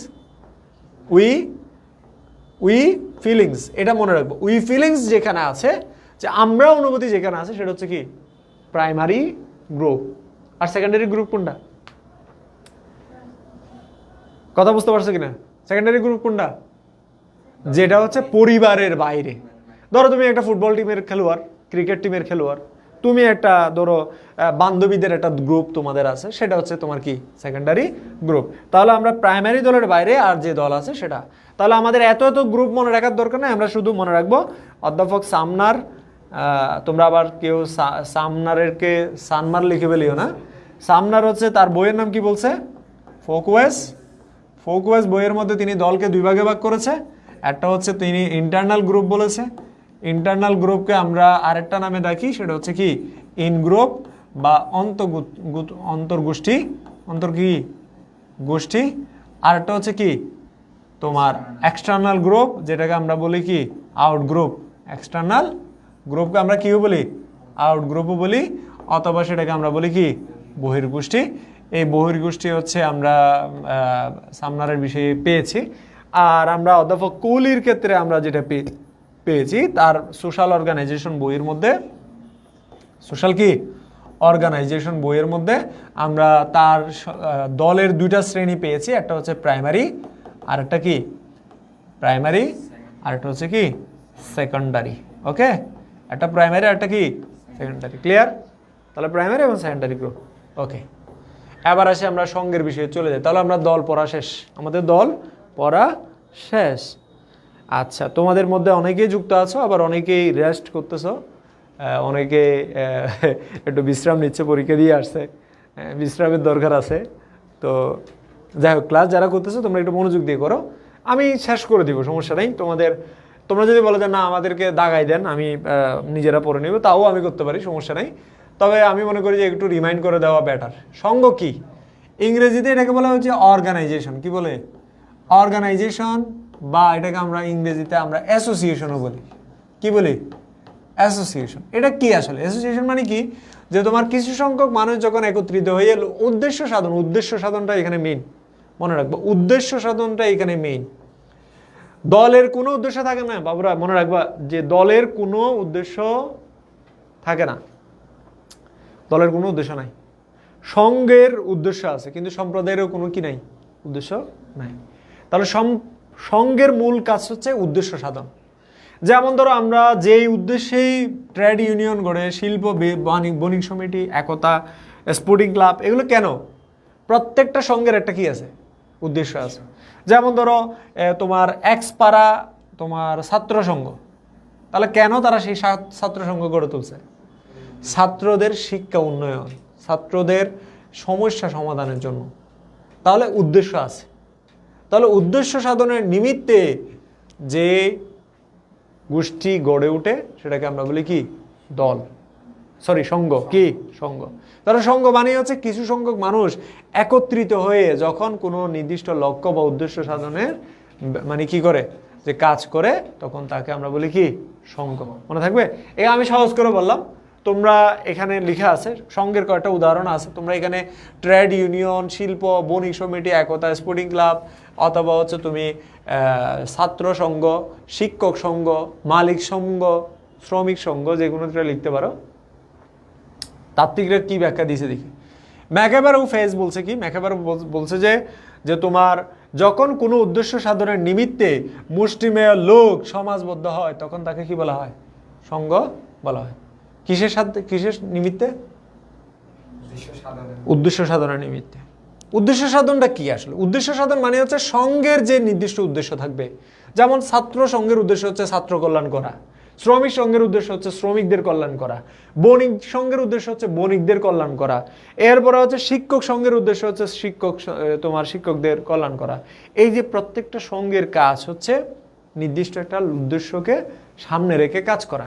এই উদ্দেশ্য সাধনের নিমিত্তে যখন কোনো একটা সংঘ কাজ, মানে কোনো একটা সংঘবদ্ধ লোক যখন কাজ করে, তখন সেটাকে আমরা বলি কি সংঘ। তাহলে উদ্দেশ্য সাধনের নিমিত্তে এখানে কে বলছে এই কথাটা?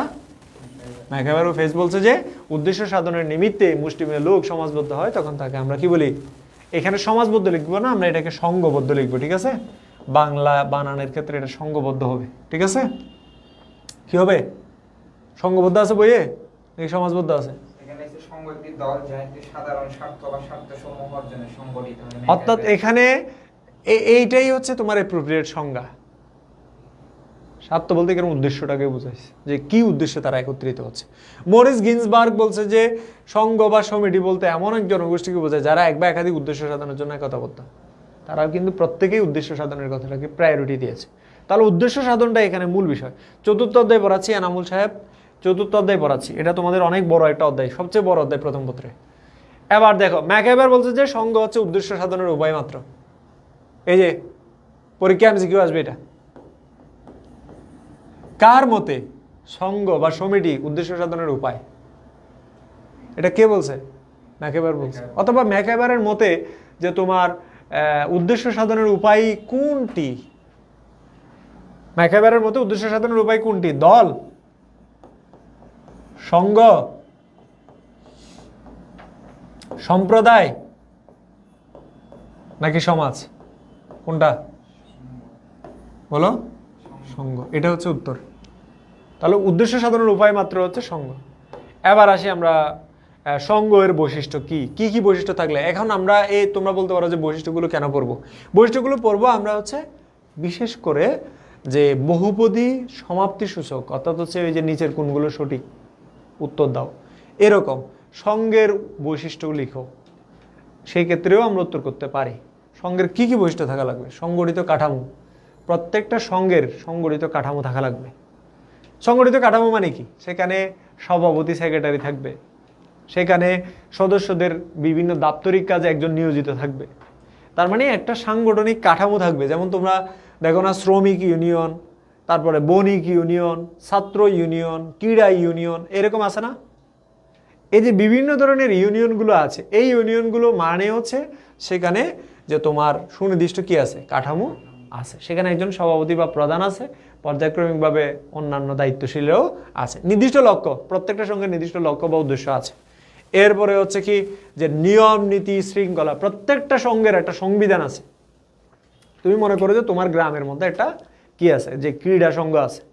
ক্রীড়া সংঘের কাজ হচ্ছে ক্রীড়া সংক্রান্ত কাজ করা, মানে ক্রীড়া উন্নয়নে কাজ করা, যুবকদেরকে খেলাধুলায় ব্যস্ত রাখা, অবৈধ কর্মকাণ্ড থেকে দূরে রাখা, মাদক সেবন, তারপরে হচ্ছে চুরি চামারি ডাকাতি প্রিজিং, এই কাজগুলো থেকে দূরে রাখার জন্য ছাত্রদেরকে বা হচ্ছে যুবকদেরকে খেলাধুলায় ব্যস্ত রাখা, এটাই হচ্ছে তোমার ক্রীড়া সংঘের কাজ। তাহলে ক্রীড়া সংঘের একটা নিয়ম নীতি শৃঙ্খলা আছে না? একটাও স্বেচ্ছাসেবী অংশগ্রহণ না? এখানে নাকি টাকা দিয়ে যায়, টাকা দিয়ে না, কেউ টাকা দিয়ে না। তারা বলতেছে আমরা সবাই মিলে একটা সংঘ, স্বেচ্ছাসেবী, তারা শ্রম দেয় স্বেচ্ছায়, এটা হচ্ছে সংঘ। তাহলে সংঘের একটা বৈশিষ্ট্য হচ্ছে স্বেচ্ছাসেবী অংশগ্রহণ, আর একটা হচ্ছে স্থিতিকাল। সদস্যরা যতদিন চাইবে ততদিনই সংঘ টিকে থাকবে। সদস্যরা মিলে যদি চায় যে না আমরা এটা থাকা মানে এই সংঘটা আর আমরা রাখতে চাচ্ছি না, তাহলে ভেঙে যাবে। তবে সংঘের 2-1 সদস্য পদত্যাগ করলেও সংঘের কিছু যায় আসে না। ধরো আমরা 100 জনের একটা সংঘ, কিন্তু এখান থেকে 3 জন পদত্যাগ করলো, কিছু যায় আসবে না, 97 জন এটা রান করবে। সংঘর স্থিতিকালটা নির্ভর করে সদস্যদের উপরে। তাহলে একটি নির্দিষ্ট সময় পর্যন্ত টিকে থাকতে পারে বা দীর্ঘস্থায়ী হতে পারে। এর স্থায়িত্ব সংঘের লক্ষ্য ও কার্যক্রমের উপর নির্ভরশীল এবং সদস্যদের উপরে নির্ভর করে। সমবায় চেতনা, সবার ভিতরে সমান বা একই রকম চিন্তাভাবনা থাকবে যে আমরা এটা চাই। আর এটা হচ্ছে স্বায়ত্তশাসন, যে প্রত্যেকটা সংঘই স্বাধীনভাবে কি নিতে পারে? সিদ্ধান্ত নিতে পারে। সদস্যদের মধ্যে সম্পর্ক, পরস্পরের মধ্যে খুবই সৌহার্দ্যপূর্ণ সম্পর্ক থাকবে। তোমরা দেখবে যে ফুটবল খেলার যে ক্লাবগুলো আছে সেখানে দেখবা একজন আরেকজনের জন্য পানি এনে দিচ্ছে, খাবার এনে দিচ্ছে, কাপড় চোপড় এনে দিচ্ছে। ইভেন কেউ ব্যথা পেলে সেটাও কিন্তু তারা পরস্পরকে কি সহযোগিতা করতেছে। প্রত্যেকটা ক্ষেত্রে সেরকম।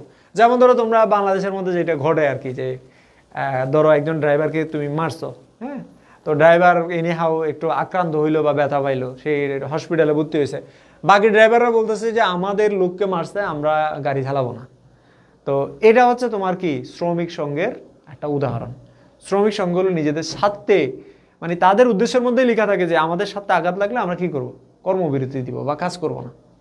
বুঝতে পারছো কিনা? তো অনেক সময় দেখো না, টিচাররাও কিন্তু অনেক সময় কর্মবিরতি দেয়। গত বছর না, এই বছরেই কিন্তু কিছুদিন আগে কর্মবিরতি দিয়েছে যে আমরা কাজ করব না, ক্লাস নিব না। প্রতিষ্ঠান চলতেছে কিন্তু ক্লাস নিচ্ছে না, তাহলে এই যে তোমার কর্মবিরতি দিচ্ছে কিসের থ্রুতে? সঙ্গের থ্রুতে, যে তারা বলতেছে আমরা সঙ্গ সবাই মিলে আমরা কর্মবিরতি দিব। ওকে, এরপরে হচ্ছে কি, আচ্ছা আজান দিচ্ছে, আমি শেষ করে দিচ্ছি, আমি এই সম্প্রদায়টা পড়াই হচ্ছে শেষ করে দিচ্ছি। সম্প্রদায়টা কি? সম্প্রদায় হচ্ছে ইংরেজি শব্দ, প্রতিশব্দ হচ্ছে সম্প্রদায়, ইংরেজি কমিউনিটি শব্দের, এবং একদল লোক যখন কতগুলো সাধারণ স্বার্থ ও অনুভূতি এবং একই আচার ব্যবহার রীতিনীতিকে মানে রীতিনীতিতে প্রণোদিত হয়ে ঐক্যবদ্ধভাবে মিলেমিশে সুখে স্বাচ্ছন্দ্যে জীবনযাপন করে, তখন সেটাকে আমরা বলি সম্প্রদায়। তাহলে সম্প্রদায় স্বতঃস্ফূর্তভাবে গঠিত হয়ে থাকে, স্বতঃস্ফূর্তভাবে গঠিত থাকে, এর কোনো স্বার্থ কিংবা উদ্দেশ্য নির্ণীত হয় না, মনে রাখবা। তাহলে সম্প্রদায় হচ্ছে একই আচার আচরণ রীতিনীতি এবং একই আদর্শের উপর ভিত্তি করে গড়ে ওঠা একটা জনসমাজ, যাদের কোনো স্বার্থ নাই, যাদের কোনো লক্ষ্য উদ্দেশ্যও নেই, কিন্তু তারা একই রকম জীবন, common life. Common life, common life মানে হচ্ছে সাধারণ জীবন, মানে একই রকম জীবন, সব মানুষ একই রকম। তাহলে সম্প্রদায় বলতে এমন এক জনগোষ্ঠীকে বোঝায় যারা একই রীতিনীতি, এটা কিন্তু খুবই গুরুত্বপূর্ণ, একই রীতিনীতিটাই এখানে বেশি গুরুত্বপূর্ণ, একই রীতিনীতি এবং নির্দিষ্ট ভৌগোলিক সীমায় বসবাস করে। একই রীতিনীতি, প্রথা, প্রতিষ্ঠান, আচার ব্যবহার, জীবনযাত্রা প্রণালীতে অভ্যস্ত ও সজাত্যবোধ চেতনায়।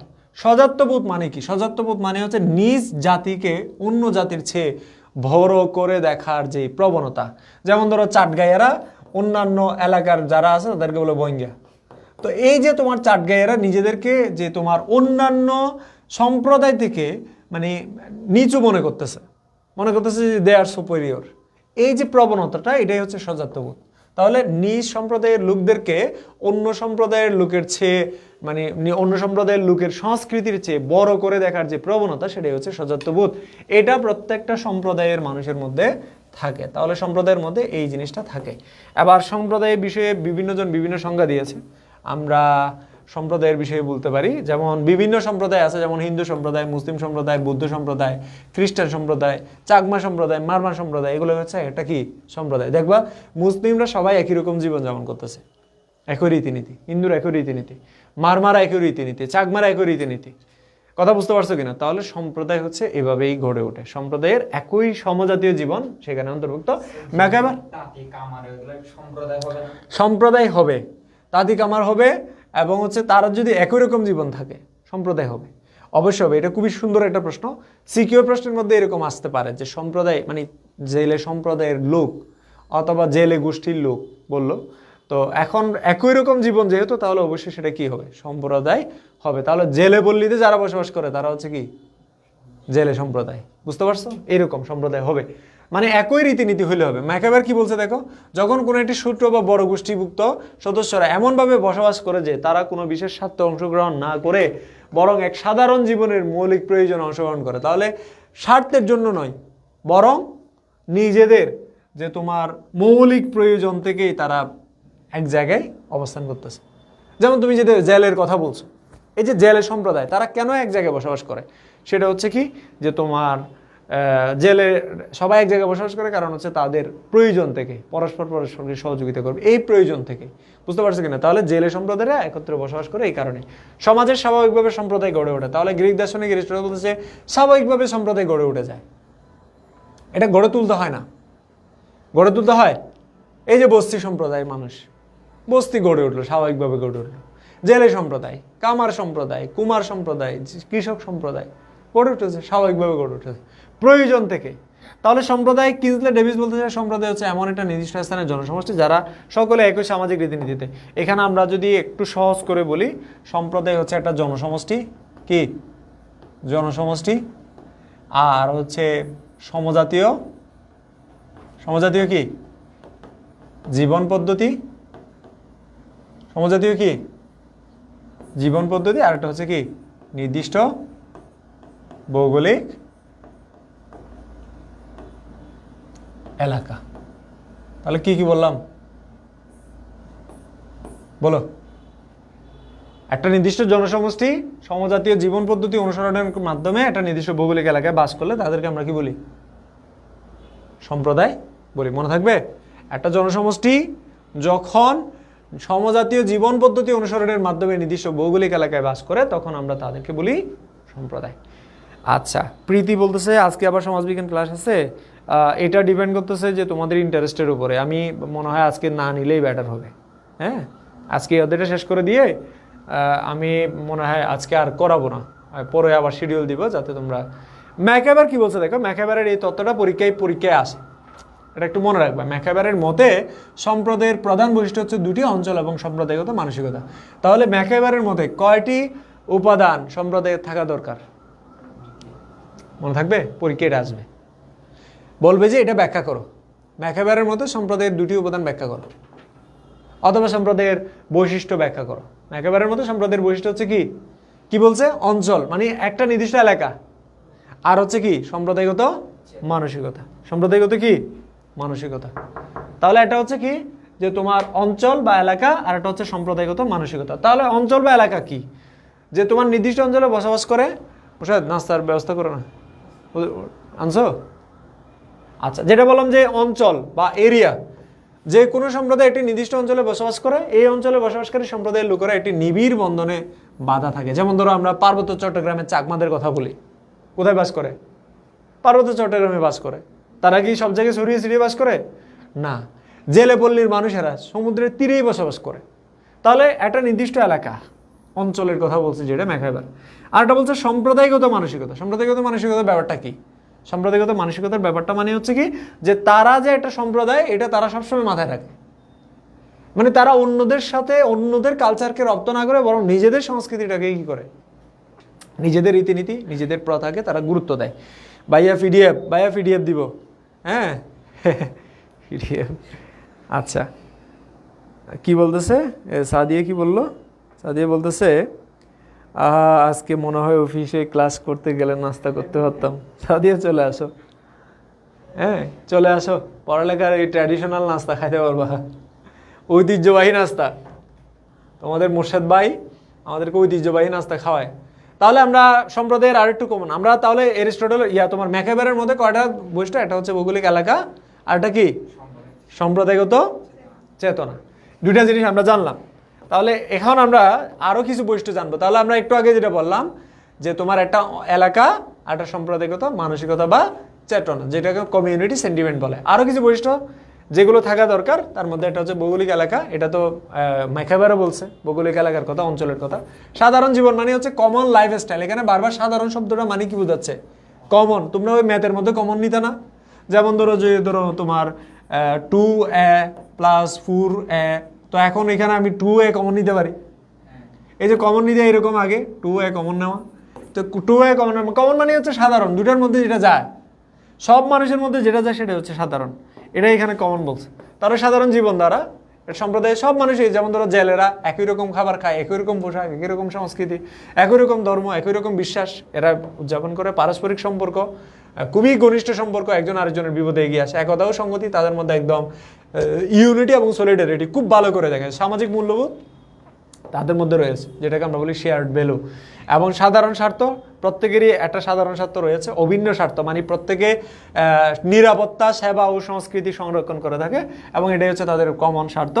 অন্তর্নিহিত ঐতিহ্য, তারা নিজেদের ঐতিহ্যকে টিকিয়ে রাখতে চায়। স্থায়ী সম্পর্ক, এটা একটা পার্মানেন্ট রিলেশনশিপ তাদের মধ্যে আছে। স্বতন্ত্র সত্তা, তাদের সাথে অন্যদের মিলাইতে গেলেও তুমি পারবে না। যেমন পার্বত্য চট্টগ্রামে চাকমা মারমা যারা আছে, তাদের সাথে তোমার বাঙালিদের মিল আছে? নাই। হিন্দুদের মিল আছে? নাই। তাহলে তারা একটা স্বতন্ত্র সত্তা। এবং হচ্ছে আত্মনির্ভরতা, তারা কারো উপর নির্ভরশীল না। চাকমারা কি চট্টগ্রামে এসে খাবার দাবার খায়? হ্যাঁ না, তারা তাদের মতো করে জীবনযাপন করে, তারা তাদের উপর নির্ভরশীল। এই যে পুরোটাই তারা তাদের মতো। তুমি যদি পাহাড়ে যোগাযোগ বিচ্ছিন্ন করে দাও, তারা তাদের মতো জীবনযাপন করতে পারবে, সেরকম। এরা হচ্ছে আত্মনির্ভরশীল। এরপরে আরও আমরা আমাদের প্রতিষ্ঠানের ধারণা আছে, প্রতিষ্ঠানের ধারণা পঞ্চম অধ্যায়ে আমরা পড়ব। আমরা আজকে একটা তত্ত্ব আমি তোমাদেরকে এখান থেকে দিয়ে দেই। জিসবার্ট এটাকে প্রতিষ্ঠানকে সমাজের চাকা বলছে। প্রতিষ্ঠানকে জিসবার্ট কি বলছে? ওই যে আবার বইটার নাম একই নাম, ফান্ডামেন্টালস অফ কি সোশিয়োলজি, বলছে সমাজের চাকা। কারণ প্রতিষ্ঠান না থাকলে তো সমাজ চলবে না। বৈশিষ্ট্যগুলো পড়বা এখান থেকে। এবং এরপরে আমাদের আছে হচ্ছে প্রথা। প্রথার ইংরেজি হচ্ছে কাস্টম, মনে রাখবো। প্রথার ইংরেজি কি? কাস্টম। প্রথা মানে কি? যে এটা মানুষেরা রীতিনীতি, যে রীতিনীতি সমাজের মধ্যে মানুষেরা চর্চা করে আসছে, সেটা হচ্ছে কি? প্রথা। ওকে, এবার হচ্ছে আমাদের প্রথা সম্পর্কে এখানে আরও বিভিন্ন জন তথ্য দিয়েছে, এই তথ্যগুলো পড়বা। আমার শিট থেকে পড়বো, তোমাদের বইয়ের মধ্যে এগুলো ফ্যাঁসায় আছে। হ্যাঁ, প্রথার বৈশিষ্ট্য কি? ঐতিহ্যবাহী, আগে থেকে যেগুলো চলে আসতেছে, সমাজের স্বীকৃত, সমাজের মানুষেরা এগুলো মেনে চলতেছে, সেরকম প্রথার বৈশিষ্ট্যগুলো তোমরা দেখবে এখানে আমার শিটের মধ্যেই আছে। এবং এরপরে আছে হচ্ছে লুকাচার লোকরীতি। লুকাচার এটা সামনার তার ফুকেস বইয়ের মধ্যে প্রথম লুকাচারের কথা বলছে। এবং মোরিস মানে হচ্ছে কি লোকরীতি। তাহলে এটার অর্থ হচ্ছে লুকাচার আর এটার অর্থ কি লোকরীতি। এটা সাধারণভাবে পালন না করলে কোনো দোষ নাই, কিন্তু এটা পালন না করলে তোমাকে শাস্তি পেতে হবে। তাহলে কোনটা পালন না করলে তোমাকে শাস্তি পেতে হবে? লোকরীতি, মনে রাখবা, রীতি, রীতি ভঙ্গ করবা, মারা খাইতে হবে, শাস্তি। তোমাকে সমাজের মানুষেরা নিগ্রহ করবে, ঘৃণা করবে। যেমন ধরো সমাজের মধ্যে আমরা বিভিন্ন লোকাচার পালন করি, লোকাচারগুলো পালন না করলেও সমস্যা নাই। যেমন ধরো বড়দেরকে সালাম দেওয়া, এটা কি লোকাচার? তুমি বড়দের সালাম না দিলে কেউ কিছু বলবে না, কিন্তু তুমি কি কাপড় সাপড় না পরে হাঁটাহাঁটি শুরু করতে পারবা? কাপড় পরিধান করা হচ্ছে লোকরীতি। কথা বুঝতে পারছো? মার্জিত কাপড় পরিধান করা হচ্ছে লোকাচার, আর কাপড় পরিধান করা হচ্ছে লোকরীতি। তার মানে তুমি কাপড় না পরলে, মার্জিত পরলে তোমাকে লোকাচার মেনটেন করেছে, এটা ধরা হবে। এখন তুমি গেছো তোমার কি মসজিদে, তুমি কি পার্টি ড্রেস পরে চলে যেতে পারবা না। তাহলে তোমার মার্জিত ড্রেস পরিধান করা হচ্ছে লোকাচার, আর পোশাক পরিধান করা হচ্ছে কি, যে তোমার লোকরীতি, যেটা না করলে তোমাকে শাস্তি পেতে হবে। এটার বর্ণনা সহ এখানে আছে বিস্তারিত, তোমরা পড়বা। এই শীটটা আমি দিয়ে দিব। তাহলে আমাদের এই অধ্যায়ের মধ্যে অত্যন্ত গুরুত্বপূর্ণ টপিক হচ্ছে তোমাদের জন্য, আমি কয়েকটা টপিক বলে দেই, যেহেতু আজান দিয়েছে, তোমাদের অনেকেই হয়তো নামাজ পড়বে। এখানে দেখো আমি বলে দিচ্ছি যে তোমার প্রথমত হচ্ছে সমাজ বিবর্তনের ধারা, সমাজ বিবর্তন ধারা, এটা পড়বা। এরপরে পড়বা হচ্ছে সংস্কৃতি সভ্যতা, সভ্যতা।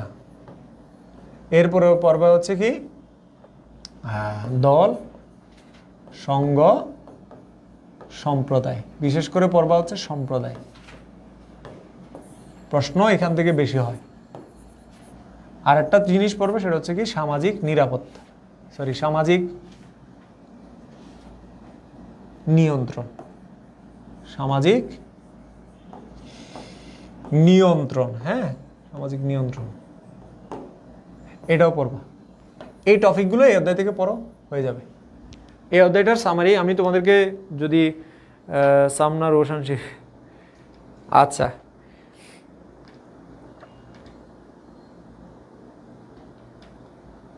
ওকে, আমি তোমাদেরকে লাস্ট একটা কমেন্টস করেছি, দেখো একদম লাস্টে একটা কমেন্টস করেছি, এবং সেখানে আমাকে দেখা যাচ্ছে, আমার সেই উজ্জ্বল চেহারা, হ্যাঁ, মানে যেটা এআই দিয়ে এডিট করা আর কি, সেই এআই দিয়ে এডিট করা ফটোতে তোমরা ক্লিক করে সেখানে ঢুকে আমাকে মেসেজ দাও, গোথা দাও, সেখান থেকেই তোমাদেরকে আমি ইনবক্সে কি দিয়ে দিব, শিট দিয়ে দিব, ঠিক আছে? মাথা ঘুরতেছে, ঘুরাই ফেলো, একজন বলতেছে ভাই মাথা ঘুরতেছে। আচ্ছা, তাহলে আমরা এই অধ্যায়টা শেষ করলাম। অধ্যায়টাতে যে টপিকগুলো পড়াইছি এগুলো একটু ভালো করে পড়ো, অধ্যায়টা বড়, ওকে, আশা করি হয়ে যাবে, ঠিক আছে?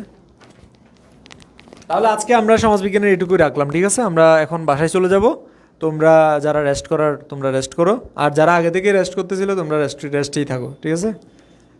পরবর্তী ক্লাসে দেখা হবে ইনশাআল্লাহ।